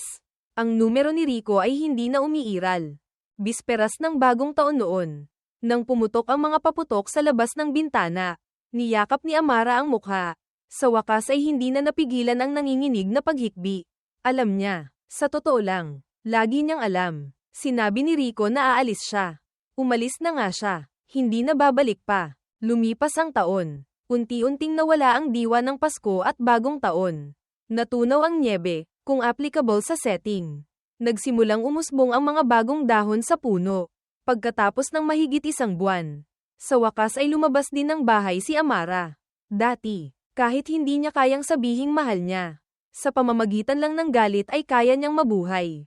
Ngayon, hindi na niya alam kung para saan pa siya nabubuhay. Ngunit sinabi ni Rico na kinasusuklaman siya. Walang sino man ang hindi nandidiri sa kanya. Pati na ang sarili niya. Marahil, maraming taon na ang nakalipas. Noong madilim na gabing iyon, dapat ay namatay na si Amara. Kung gayon, walang mangyayaring ganito sa hinaharap. Hindi niya makikilala si Rico. Hindi siya mangangarap na naligtas siya at inalagaan. Hindi niya isusuko ang pagpapakamatay. Walang layunin. Tulalang naglalakad si Amara sa gilid ng kalsada. Nang isang pamilyar na anino ang biglang pumasok sa kanyang paningin. Si Clara pala, na nawala kasama ni Rico mahigit isang buwan na ang nakalipas. Agad na namula ang mga mata ni Amara. Halos sumugod siya para kwelyuhan si Clara. Nasaan si Rico? Nasaan siya? Bahagyang natigilan si Clara bago natauhan. Sumimangot at malakas na itinulak si Amara. Sumangga ang matapang na amoy ng alak mula kay Amara. Napaatras siya ng ilang hakbang. Malamig siyang tiningnan ni Clara nang may pagkasuklem. Hindi ba't gusto mong mawala na siya agad? Ngayon, hindi ba't natupad na ang gusto mo? Galit ka sa kanya. Gusto mo siyang gantihan. Sa loob ng 5 taon. Hindi ka pa ba nakaganti ng sapat? Napatayo lang si Amara sandali. Hindi makapagsalita. Tumawa ng malamig si Clara. Pero curious din ako. Noong nakaraang taon, bakit bigla kang nagalit ng ganoon sa kanya? Ano ba talaga ang dahilan? Huwag mong sabihing dahil sa text message na iyon. Maniniwala ang iba. Pero ako hindi. Alam na alam ni Clara na matagal nang kinasusuklaman ni Amara ang mga magulang niya hanggang buto. Blanko ang mukha ni Amara. Tulalang tumingala sa langit. Matagal bago siya halos pabulong na nagsalita. Ginawang kwento sa iba ang sakit na naramdaman ko. Sinabing kinamumuhian akong marumi. Sinabing kahit sino pwede. Pero hindi ako papakasalan. Ganoong klaseng mapagpanggap at kasuklam-suklam na tao. Hindi ba dapat kamuhian? Nakinig si Clara ngunit walang naintindihan. Anong sakit? Anong kwento? Anong pandidiri? Amara, gaano ka na ba karaming nainom? Ang nagtatakang tingin na iyon. Ang walang kaalam-alam na itsura na iyon. Ay tumama sa mga mata ni Amara. Nang magsalita siya, nakakatakot ang pagkapaos ng boses niya. Huwag ka nang magpanggap pa. Noong bisperas ng Bagong Taon, sa hallway sa labas ng private room, narinig ko lahat. Lalong nagtaka ang itsura ni Clara. Masyado nang matagal ang pangyayaring iyon. Pinilit niyang alalahanin. Matagal siyang nag-isip bago maalala. Pala dahil lang sa isang maliit na bagay na ganoon. Pala dahil lang sa ilang salitang na misinterpret ni Amara. Pala ang sakit at pagdurusa ni Rico sa loob ng 5 taon, dahil lang sa isang napakaliit na hindi pagkakaunawaan. Naramdaman ni Clara na naninikip ang dibdib niya. Matagal bago niya nasabi, kung nakinig ka pa sana ng kaunti noon, malalaman mong hindi pala ganoon ang iniisip mo. Napatigil si Amara, hindi makagalaw. Narinig niyang kalmadong isinasalaysay ni Clara ang mga sinabi ni Rico pagkatapos niyang umalis noong gabing iyon. Mula nang ipanganak ako, nakalubog na ako sa kumunoy. Ate Clara, hindi mo na ako kailangang paglaruan. Alam mo rin namang ako ang dapat kamuhian. Mula pagkabata, hindi ko naranasan ang pagmamahal ng pamilya. Ang unang beses kong naramdaman iyon ay mula kay Amara. Pero hindi ako karapat-dapat para sa kanya. Alam ko ang lugar ko. Kung kailangang magpakasal, kahit sino pwede. Basta hindi lang siya. Umaasa akong mapapangasawa niya ang pinakamabuting lalaki sa mundo. Hindi ako. Bago ang edad na 8. Si Rico. Mula pa noong nasa sinapupunan ng ina, ay hindi na minahal. Ang ama niya ay mapanakit, adik sa sugal. Ang nakababatang kapatid ay natuto ng dahas mula sa ama. Ang ina naman ay kinukonsinti ang nakababatang kapatid. Pinagtatakpan ito kahit sinasaktan na siya, si Rico. Sa edad na 8, namatay ang ama niya habang sinisingil sa utang. Iniwan siya ng ina. Isinama ang kapatid sa pagtakas. Dinala si Rico sa orphanage. Doon din siya binyuli at iniwasan. Hanggang sa edad na 12, si Amara, na parang isang anghel, ay dumating at hinayla siya palabas mula sa kumunoy. Ang taong tulad niya, Amara, ay dapat mapang-asawa ang pinakamabuting babae. Hindi pwedeng ako. Hindi dapat ako. Tulalang nakatayo si Amara. Walang tigil sa pag-iling. Imposible. Imposible. Mahinang natawa si Clara. Amara, naiintindihan mo ba kung ano ang inferiority complex? Iyon ang hiya na nakatanim na sa buto. Kapag nahaharap sa magagandang bagay, likas na iiwas at matatakot hindi dahil ayaw, kundi dahil sa paniniwalang hindi karapat-dapat. Tulad noong gabing iyon, ang sampal na ibinigay sa iyo ni Rico ay hindi galit o pagpuna, kundi pagkataranta at pag-iwas. Bukod pa roon, kumpara sa pag-ibig, mas takot siyang mawala ang pagmamahal ng pamilya na hirap niyang nakamit.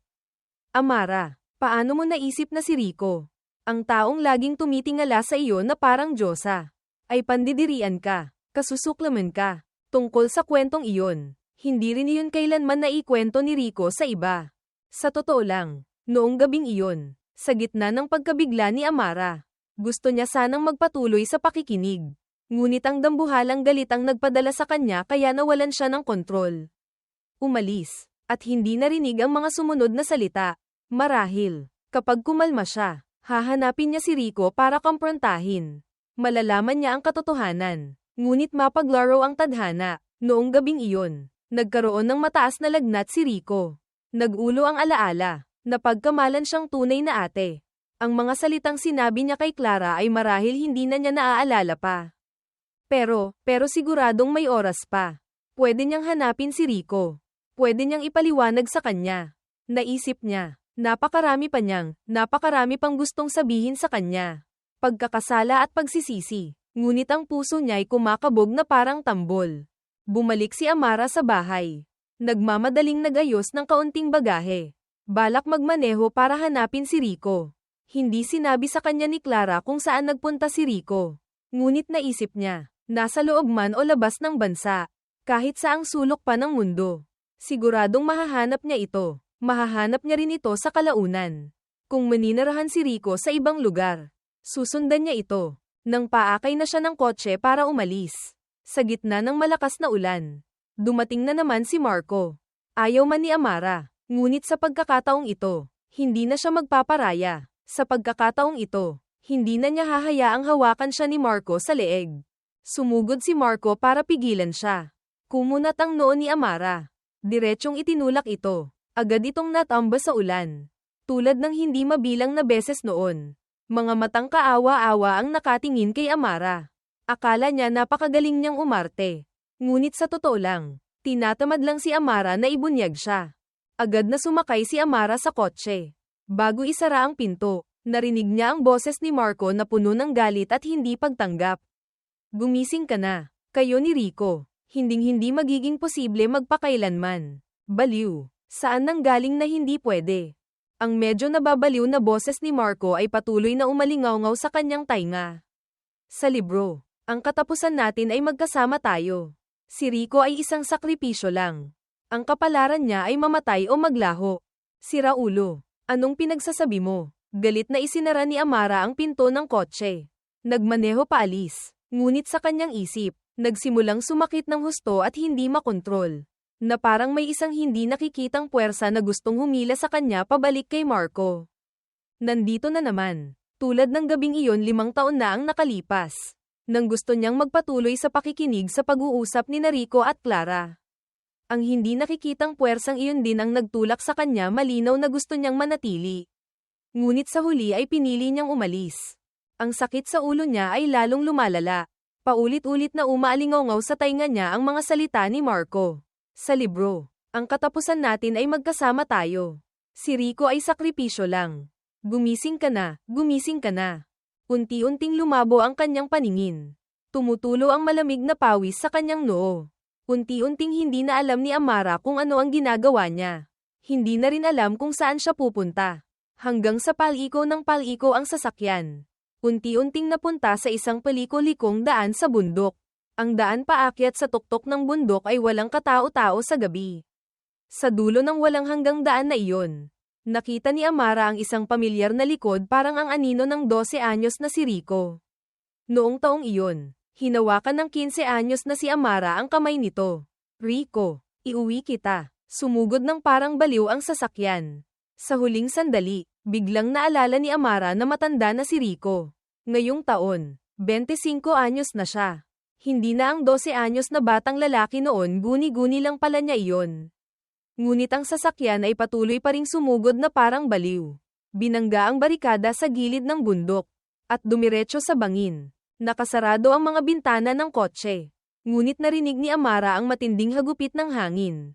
Ang ingay ng hangin ay pumasok sa kanyang tainga. Lumaganap sa kanyang isipan. Sa gitna ng hangin na parang gustong pamunit sa kanyang utak. Kasabay na pumasok ang hindi mabilang na bagay na tinatawag na mga detalye ng kwento. Nawalan ng malay si Amara ng matagal. Sa kanyang pagkakahimbing, nakita niya ang isang nobela. Isang kwento ng dalawang bida na negal iligtas sa isa't isa. Siya at si Rico ang mga bida roon. Nagsimula ang kwento noong 12 anyos si Rico. Noong taong iyon, iniligtas siya ni Amara mula sa kumunoy ng buhay. Karamihan sa naunang nilalaman ng kwento ay hindi maikakailang pamilyar sa kanya ang nakaraan nila ni Rico. Hanggang sa gabi ng aksidente ng mga magulang ni Amara, nagsimulang magkaroon ng maraming blur at pagbabago sa mga detalye sa libro. Sa orihinal na bersyon, ang mga magulang ni Amara ay makikipagkita sana sa business partner na si CEO Tan. Sa gabi ng snowstorm, hindi sinasadyang na aksidente ang mga magulang niya at namatay. Sa libing ng mga magulang, malamig ang ekspresyon ni Amara. Nagtaka si Rico. Noong gabing iyon, ikinwento ni Amara kay Rico ang pinakamasakit niyang nakaraan. Naawa si Rico sa mga pinagdaanan niya. Naunawaan din ang galit niya sa kanyang mga magulang. Ilang araw pagkatapos ng libing, noong gabing iyon, narinig ni Amara ang pag-uusap ni Rico at Clara. Hindi siya umalis sa kalagitnaan. Pinakinggan niya ang lahat. Pagkatapos ay nagpakita siya ng may emosyon. Diretsahang ipinagtapat ang nararamdaman niya kay Rico. Sinabi niya kay Rico na sa mundong ito, hindi siya pwedeng magpakasal sa kahit kanino pa. Sa mata niya, walang mas hihigit pa kay Rico. Ang takbo ng kwento ay patungo sa isang matamis na katapusan. Si Marco naman, ang hindi gaanong mahalagang kapitbahay, na may lihim na pagtingin ngunit hindi nasuklian, ay nadismaya at umalis ng bansa isang malabong katapusan. Ngunit ang mga detalyeng iyon ay marahas na binura ng itim na panulat. Pagkatapos ay isinulat kamay ang isang bagong plot. Ang nilalaman ay binago, bago mamatay. Nakatanggap ang mga magulang ni Amara ng text message mula kay Rico na naging dahilan para lumabas sila sa gabi ng snowstorm at maaksidente. Nawalan ng mga magulang si Amara.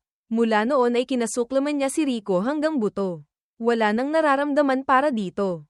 Ngunit ang bagong plot na iyon ay hindi nagtagumpay. Hindi dahil doon kinasuklaman ni Amara si Rico. Kaya ang plot ay patuloy na binura.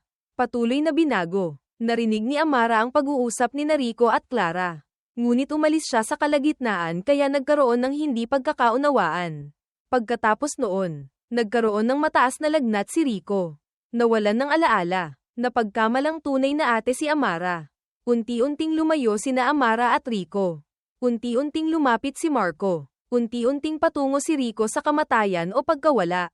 Maging ang comment section ng mga mambabasa sa libro ay binura. Pinalitan ng mga komentong puno ng masamang hangarin, talagang tanga. Sa mga oras na ito, ang bidang lalaki, si Marco, ay nakikipagkarera kasama ang kapitbahay na babae. Ang supporting actress, si Amara, na feeling sentro ng atensyon. Ngayon alam mo na ang lugar mo. Di ba? Pagkatapos kumain, lumayas ka na. Sa wakas, lumayas na rin. Tiningnan ni Amara ang nobelang marahas na binago. Nanginginig ng husto ang kanyang mga kamay. Kaya pala ang bagay na inaasam niya gabi't araw ngunit hindi makuha. Ang bagay na inakala niyang habang buhay niyang hindi maaabot. Sa totoo lang, mula pa sa simula ng kwento ay nakatakda na para sa kanya. Ang katapusan nila ni Rico ay hindi pala dapat maging estranghero sa isa't isa. Hinangin ng hangin ng gabi ang kurtina sa bintana. Umihip papasok sa kwarto. Isinara ang huling pahina ng libro. Puno ng galit ngunit malabo ang mga mata ni Amara na tumingin sa direksyon ng hangin. Ngayon niya lang napagtanto na nasa isang hindi pamilyar na silid tulugan siya. At ang librong ito, o mas tamang sabihin, ang ninakaw na librong ito, ay pag-aari ng may-ari ng silid. Hindi ito lubos na hindi pamilyar. Naalala na niya, maraming taon na ang nakalipas. Pumunta siya sa bahay ng mga Legarda, pinalitan ang THM. Ipinasyal siya ng ama ni Marco. Ang mga kurtina at sofa na kulay pink. Ito ang silid tulugan ni Marco. Siya nga talaga, ang pinakamalaking nakinabang matapos baguhin ang plot. Ang pamilyar na sulat kamay. Maliban kay Marco, sino pa? Sukdulang galit, katinoan, paghihiganti, sakit ng puso, lahat ng emosyon ay naghalo kaya namula ang mga mata ni Amara.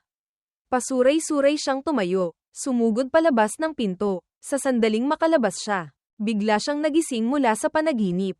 Nakahiga siya sa kama sa ospital. Ngunit malinaw sa kanya na hindi iyon panaginip. Ang pagkahulog ng sasakyan sa bangin ay hindi kumuha ng buhay niya. Ngunit nag-iwan ito ng maraming pinsala sa kanya. Walang pakialam si Amara sa lahat. Bumangon siya at umalis ng ospital. Dumiretso sa bahay ni Marco. Nasa ibang bansa ang mga magulang ni Marco. Mag-isa si Marco sa bahay.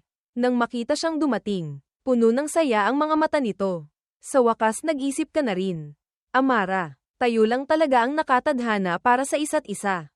Marahas siyang itinulak ni Amara. Dumiretso paakyat sa kwartong iyon. Base sa mga nakita niya sa panaginip, binuksan niya ang drawer ng bedside table. In-enter ang password, at binuksan ang isang lihim na kompartimento sa pader. Tulad ng inaasahan, walang pinagkaiba. Sa loob ng lihim na kompartimento ay isang nobela na halatang luma na at lukot na ang mga pahina. Parehong-pareho ang nilalaman. Parehong-pareho ang mga sulat kamay na pagbabago. Namutla si Marco. Natatarantang sumugod para pigilan siya. Ngunit huli na. Naupo siya sa sahig. Nakatingin sa libro na hawak ni Amara. Hindi siya basta-basta papasok ng walang dahilan. Hindi rin niya basta-basta mabubuksan ang lihim na kompartimento. Alam na niya ang lahat ng detalye ng kwento. Alam na rin niyang binago niya, ni Marco, ang mga pangyayari. Tulalang nakaupo si Marco sa sahig. Ang pagkataranta sa kanyang mga mata. Pagkatapos ng mahabang sandali, ay unti-unting naging desperado at walang pakundangang kabaliwan. Amara, bago ka mag-15, ako ang laging nasa tabi mo. Bakit si Rico ang pwede? Siya ang bidang lalaki. Ako hindi pwede. Ano naman kung orihinal na plot? Nabago na ang plot, walang makakapagbalik nito. Isa lang ang pagpipilian mo. Sundin ang plot at makasama ako. Isinara ni Amara ang libro. Matagal bago niya ito dahan-daang tiningnan. Paano kung mamatay ka? Malamig na pawis ang tumulo sa noo ni Marco. Malalaking butil. Tayo na ang magkapares na bida. Kapag namatay ako, kamatayan lang din ang patutunguhan mo. Sa tingin mo, pasasalamatan ka ni Rico. Maaalala ka niya? Hindi. Tuluyan ka lang niyang makakalimutan. Kapag patay na ang mga bida, ang plot sa nobela ay tuluyan ding maglalaho. Tahimik na nakinig si Amara. Pagkatapos ay natawa na parang may naunawaan. Kung gayon, kailangan lang kitang isama sa kamatayan. Ang mundong ito ay mananatiling tulad ng dati. Magpapatuloy sa maayos na pamumuhay si Rico. Makakalimutan lang niya ako. Makakalimutan ang lahat ng plot sa libro. Nanlaki ang mga mata ni Marco. Hindi makapaniwalang tiningnan siya. Nababaliw ka na ba, Amara? Nababaliw ka na ba? Sinabi kong mamamatay ka. Hindi mo ba narinig? Tumayo si Amara. Dahan-daang lumapit kay Marco. Marahil, nababaliw na nga siya. Mula pa noong gabing iyon. Maraming taon na ang nakalipas. Marahil nagsimula na siyang mabaliw. Ang desperadong tawa ni Marco ay umalingaw-ngaw sa silid. Amara, hindi ka rin inosente. Noong gabing iyon. Nang marinig mo ang pag-uusap ni Rico at Clara, hindi mo na piniling pagkatiwalaan siya. Hindi ka na ang nasa orihinal na plot. Ang taong laging naniniwalang hindi siya sasaktan ni Rico. Ikaw ang nagtulak sa unang domino. Ikaw ang nagbukas ng bagong daan para sa plot, ikaw yun. Ha ha ha. Parang isang matalim na patalim na tumusok diretso sa puso ni Amara. Unti-unting lumubog ang araw. Ang gininto ang liwanag ng hapon ay pumasok sa silid. Sa nakakasilaw na liwanag ng papalubog na araw, nakita ni Amara ang malabong nakangiting mukha ni Rico.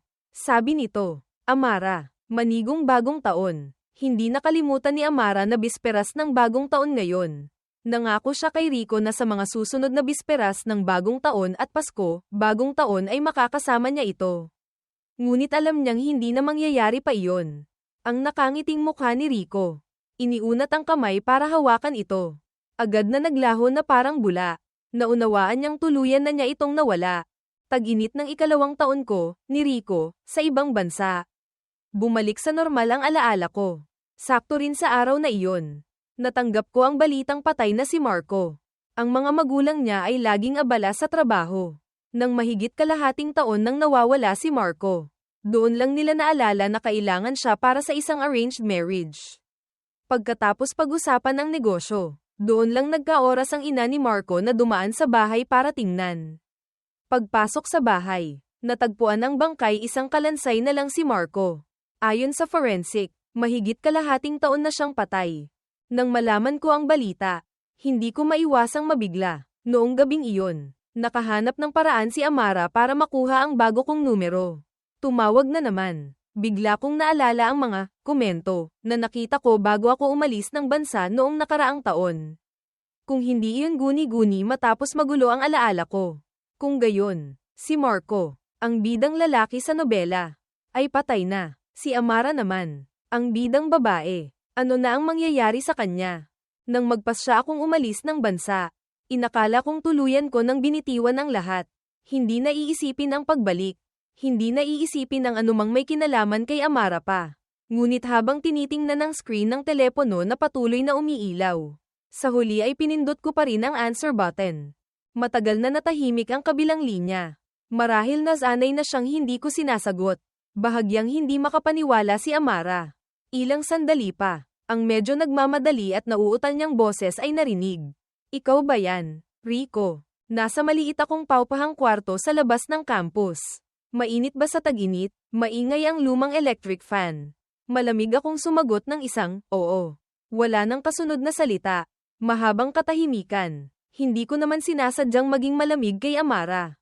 Kaya lang, sa loob ng maraming taon, mula pagkamatay ng mga magulang niya, hindi ko na talaga alam kung paano siya haharapin ng maayos. Ngayon, pagkatapos ng kalahating taon sa ibang bansa, ang namamagitan na lang sa amin ay distansya at pagiging estranghero. Sa wakas, nagsalita si Amara. Nagkataon lang na nandito ako sa Berlin, pinalitan ng bin. May oras ka bang kumain kasama ko? Natahimik ako. Nagmamadaling nagpaliwanag ang kabilang linya. Huwag kang mag-misinterpret. Nagkataon lang na may business trip. Totoo. Hinigpitan ko ang hawak sa telepono. Likas pa ring gustong tumanggi. May klase ako ngayong hapon. Baka wala akong oras. Sa totoo lang, dati, hindi mapilit si Amara. Imposibleng hindi niya naintindihan ang ibig kong sabihin. Ngunit ngayon, nagmamadali pa rin siyang nagsabi. Hindi naman magtatagal. Pili ka ng malapit sa'yo, mga isang oras lang. Huminto sandali ang boses niya. Pagkatapos ay maingat na inayos. Hindi. Kalahating oras lang. Ngayon lang. Pwede ba? Hindi ko pa siya narinig na magsalita ng ganito. Na-presentage, tense. Halos nagmamakaawa. Sa huli, pumayag pa rin ako. Ayokong malaman niya ang eskwelahan ko kaya pumili ako ng isang maliit na Chinese restaurant. Ipinadala ko sa kanya ang lokasyon. Pagdating ko, nauna na si Amara. Maganda ang klima sa Berlin. Ngunit ang tag-init ng taong ito ay kakaibang maalinsangan. Tanghaling tapat, halos walang tao sa kalye. Pero si Amara ay nakatayo sa labas ng maliit na kainan. Nakatayo sa ilalim ng matinding sikat ng araw sa kalye. Bumaba ako ng sasakyan. Mula sa malayo ay tiningnan ng anino sa gilid ng kalsada. Hindi ako malabo ang mata pero kinailangan ko pa ring tumitig ng matagal bago makasiguro. Sobrang payat niya talaga. Payat na parang may sakit. Medyo kakatwa. Matagal akong nakatayo doon habang tinitingnan siya. Hindi talaga makapaniwalang baka nagkamali ako ng tao. Hanggang sa napansin niya rin ako. Lumingon siya. Matagal kaming nagkatitigan. Hindi siya nagsalita kaya lalo akong nagduda. Baka nga nagkamali ako. Hanggang sa lumapit ang babaeng iyon sa akin. Sa boses niya ay parang may bahagyang panginginig. Dumating ka na. Ang pamilyar na boses na iyon ang nagpakumpirma sa akin na si Amara nga iyon. Marahil guni-guni ko lang. Parang nakita kong namula ang gilid ng mga mata niya sandali. Ang mukha niyang dating sikat sa pagiging perpekto at walang kapintasan. Ngayon ay payat na hanggang sa nag-iba na ang itsura. Hindi ko talaga napigil ang itanong kung bakit siya pamayat ng sobra. Umiwas ng tingin si Amara. Naunang naglakad papasok, narinig ko siyang nagsabi, may promotional activity ang kumpanya. Kailangang magpakita ang boss kaya kailangang magpapayat. Di ba ikaw ang pinaka nakakaalam? Kapag mas payat, mas maganda sa camera. Hindi talaga ako sang-ayon. Pero hindi rin dapat pamayat ng ganito. Bukod pa roon, ang ugali niya dati ay hindi kailanman nag-alala kung maganda ba siya sa camera o hindi. Marahil napaka-importante ng promotional activity na ito. Naka-order na pala ng pagkain. Pagpasok namin, nagsimula na ring ihain ang mga ulam. Tahimik ang naging pagkain namin. Sa ngayon, hindi ko talaga mahanap kung ano pa ang pwede naming pag-usapan. Habang nakayuko siyang kumakain, panay ang kunot ng noo niya. Akala ko hindi masarap ang pagkain. Ngunit nang sumulyap ako, nakita kong nakalagay ang kaliwang kamay niya sa tiyan. Halatang pilit na nagpipigil ngunit nanginginig pa rin ng husto. Sa malamig na aircon ng kwarto, ang malamig na pawis sa noo niya ay tumutulo na sa pisngi. Nagulat ako. Anong nangyari? Bigla kang hindi naging okay. Nagsimulang mamatla ang mga labi ni Amara. Ngunit inalis niya ang kamay sa tiyan. Sinalubong ang tingin ko at ngumiti. Wala lang. Baka medyo nilalamig lang. Nakita kong hindi talaga maganda ang itsura niya. O kaya huwag na tayong kumain. Punta na lang tayong ospital. Agad siyang nagmadali. Wala pang kalahating oras. Kumunat ang noo ko. Hindi ko mapigilan. Sigurado ka bang okay ka lang? Tumango si Amara. Unti-unting bumuti ang itsura ng mukha. Okay lang. Mas mabuti na ang pakiramdam ko ngayon. May alak sa mesa. Iniabot niya ang kamay para kunin ito. Mabilis kong hinawakan ang kamay niya para pigilan. Huwag ka nang uminom. Mahina na nga ang puso mo. Inalis ni Amara ang kamay niya. Lumingon siya at matagal akong tiningnan nang hindi nagsasalita. Hindi ko alam kung dahil ba sa init mula sa maliit na kainan kaya lumabo ang mata ko, pero parang nakita kong may namumuong luha sa mga mata ni Amara. Bigla akong nailang. Tumingin sa ibang direksyon, at nagpatuloy sa pagkain. Bigla ko pang naisip, baka naman hindi talaga siya iinom. Hinihintay lang ang sinabi kong iyon. Ang boses ni Amara ay umalingaw-ngaw sa tainga ko. 5 taon na ang nakalipas, yung hindi pagkakaunawaan, sorry. Yung 5 taon na pagkakautang ko sa'yo, sorry din. Narinig ko na ang kwento mula kay Clara. Nagkamali ng intindi si Amara na pinandidirihan ko siyang marumi. Ayaw ko siyang pakasalan. Ang 5 taon ng hirap at pagpupumiglas na iyon. Hindi ko makakalimutan. Ngunit ngayon, kung sasabihing galit pa ako, marahil wala na. Binitiwan ko na. Tutal, nakaraan na ang lahat. Kumuha si Amara ng basong tubig at uminom. Nakita kong bahagyang nanginginig pa rin ang kamay niya. Hindi ko pa rin napigil ang mahinang magsalita. Yung nangyari noon, hindi mo kasalanan. Amara, tapos na ang dilim na iyon. Mabuhay ka ng maayos. Yumuko si Amara at nagpatuloy sa pag-inom ng tubig. Matagal bago siya muling umangat ng tingin. Pagkatapos kumain, gusto niya akong bigyan ng bank card. Hindi ko tinanggap. Hindi rin ako nagsalita pa. Ilang beses siyang akmang magsasalita pero hindi natuloy. Sa huli ay itinago na lang niya ang card. Nang malapit nang dumating ang bus, tinawag niya ako mula sa likuran. Rico, lumingon ako sa kanya. Ngumiti siya. Payakap naman. Likas akong tumanggi. Hindi na kailangan. Huminto ang bus sa tabi ko. Lumapit si Amara sa harap ko. Pilit na ngumiti at nagbiro. Huwag kang magtampo. Pag-akyat ko sa bus, narinig ko siyang nagsabi sa likuran ko. Sobrang payat mo na. Tandaan mong kumain ng marami. Siya na nga itong sobrang payat. Pero nasasabi pa niya ang mga ganoong salita. Mahina akong sumagot ng, oo. Umupo ako sa loob ng bus. Sa salamin ng bintana, nakita ko siyang nakatayo pa rin sa labas ng bus. Tahimik na nakatingin sa akin. Sa totoo lang, hindi ko kailanman inisip na ang tingin na iyon ang magiging huli naming pagkikita. Kinahapunan ng sumunod na araw. Bigla akong nakatanggap ng tawag mula kay Clara. Tinanong niya ako, yung mga labi ni Amara. Gusto mo bang tingnan kahit isang beses? Katatapos lang ng isang malaking klase ko. Paglabas ko ng gusali ay napakaingay sa paligid. Hindi ko narinig ng malinaw. Tinanong ko ulit siya kung ano tungkol kay Amara. Pumunta ako sa dulo ng hallway. Wala nang mga guro at estudyanteng dumadaan. Naging tahimik ang paligid. Malinaw kong narinig. Inulit ni Clara ang mga salitang iyon. Ang mga labi ni Amara. Noong gabing iyon, pumunta ako sa punerarya para makita si Amara. Pagkatapos noon, nagkaroon ako ng mataas na lagnat. Bigla kong naunawaan ang ilang beses na halos pagmamakaawa ni Amara.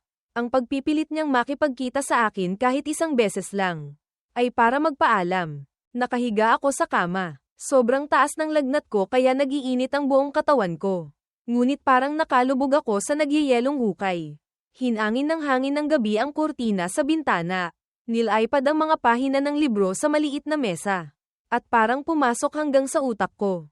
Unti-unti, tinangay ang napakaraming bagay. Umalis sila sa isip ko. Umalis sa katawan ko. Walang malay kong iniunat ang kamay para may hawakan. Ngunit nahulog ako sa isang hindi makontrol na kalituhan. Masyadong malakas ang lagnat na ito. Nang magising ako, 3 araw na pala ang lumipas. Sa labas ng bintana, nagniningning ang gininto ang sikat ng araw. Puno ng liwanag ang buong silid. Tumingin ako sa direksyon ng liwanag. Pakiramdam ko blanko ang isip ko. Parang may nawawalang bagay, ngunit hindi ko masabi kung ano. Marahil, pagkatapos ng matinding pagkakasakit, ganito talaga ang pakiramdam ng lahat. Bumalik ako sa eskwela, nagpatuloy sa pag-aaral. Sa labas ng klase, nag-part-time job ako para sa mga gastusin.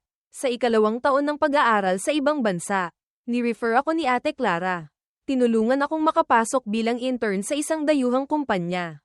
Dahil sa sahod bilang intern na medyo maayos naman, hindi ko na kailangang magkaroon ng maraming trabaho ng sabay-sabay. Nakaipon din ako ng unang karanasan sa trabaho. Natapos ang 3 taon ng pag-aaral sa ibang bansa. Nanatili ako sa kumpanyang pinag-internan ko. Nagpatuloy sa pagtatrabaho pagkatapos makuha ang lisensya. 3 taon makalipas, nagkayayaan kami ni Clara na umuwi na ng bansa. Kahit sa totoo lang, para sa akin, wala namang kamag-anak na kailangang dalawin. Noong 8 taong gulang ako, namatay ang tatay ko. Tumakas ang nanay ko kasama ang kapatid ko dahil sa utang. Pumasok ako sa orphanage. Walang kaibigan. Mag-isang nag-aral. Ganoon na buhay sa loob ng maraming taon hanggang ngayon. Ngunit ang sariling bayan ay laging lugar na nakakamiss. Sa matagal na pananatili sa ibang bansa, hindi mapigil ang mangulila sa tahanan. Bumalik ako sa bansa, nakahanap ng bagong trabaho, gumamit ng paunang bayad para bumili ng maliit na apartment maituturing na ring maayos na. Sakto sa paglipat ko sa bagong bahay. Isang grupo ng mga hindi kilalang tao na nakasot ang biglang pumunta sa bahay ko. Sinabi nilang isang napakalayong pinsan kong babae ang nag-iwan ng malaking mana pagkamatay nito. Dahil walang legal na tagapagmana, sinundan nila ang family tree at ibibigay ito sa akin. Walang duda akong scam ito. Agad akong tumawag ng pulis. Ngunit pagkatapos ng investigasyon ng pulis at korte, kinumpirma nilang totoo ang pangyayari. Talagang mahirap paniwalaan. Kinaumagahan, kinakalkula ko pa ang bawat sentimo para sa 5.000 na hulog. Kinahapunan naman ay walang ano-ano'y naman ako ang bilyon-bilyong yaman mula sa isang estranghero. Isang biyaya na nahulog mula sa langit. Nasa huli ay nagdulot sa akin ng kaba at kaunting pagkakasala. Nagtabi ako ng sapat na pera para sa buong buhay ko. Ang natitira, sa tulong ng pulis at korte, ay ipinamigay ko lahat para sa mga ulila, mahihirap na bata, at mga may sakit na nangangailangan ng tulong. Sa pagtatapos ng taong iyon, bumisita ako sa orphanage para dalawin ang mga bata. Umampon ako ng isang 5 taong gulang na batang lalaki. Sobrang ganang loob ko sa kanya. Unang kita pa lang namin. Hinawakan na niya ang laylayan ng damit ko. Iniwi ko siya sa maliit na bahay na hindi na malamig at malungkot tulad ng dati. Isinama ko si Bao, pinalitan ng TIU Bao, kasama si Clara sa sementeryo para dalawin ang puntod ng lola niya. Wala akong kamag-anak, wala ring kailangang alayan, kaya nakikidalaw na lang ako sa lola ng iba. Napakaraming tao sa sementeryo tuwing Andes, araw ng mga patay, pinalitan ang tanmin. Halos lahat ng puntod ay may mga alay. Maliban lang sa puntod sa tabi ng lola ni Clara na walang laman at walang alay. Siguro naawa si Bao. Pumitas siya ng bulaklak sa gilid ng daan at inilagay sa puntod na iyon. Paalis na sana ako nang biglang hinayla ni Bao ang damit ko at sinabing, "Nay, hinahabol ka po ng bulaklak." Yumuko ako at doon ko lang nakita na ang bulaklak na inilagay ni Bao sa kakaibang puntod ay tinangay ng hangin papunta sa paanan ko. Pinulot ulit ni Bao ang bulaklak. Ibinalik sa puntod. Lumamig ang panahon. Medyo ginaw. Hinubad ko ang jacket ko. Ibinalot ng maigi kay Bao. Ako naman ay bahagyang nanginig sa lamig. Pag-alis namin sa sementeryo, sumalubong ang hangin kaya nahapdi ang mga mata ko. Sa isang hindi inaasahang sandali, bigla akong napaluha. Good night.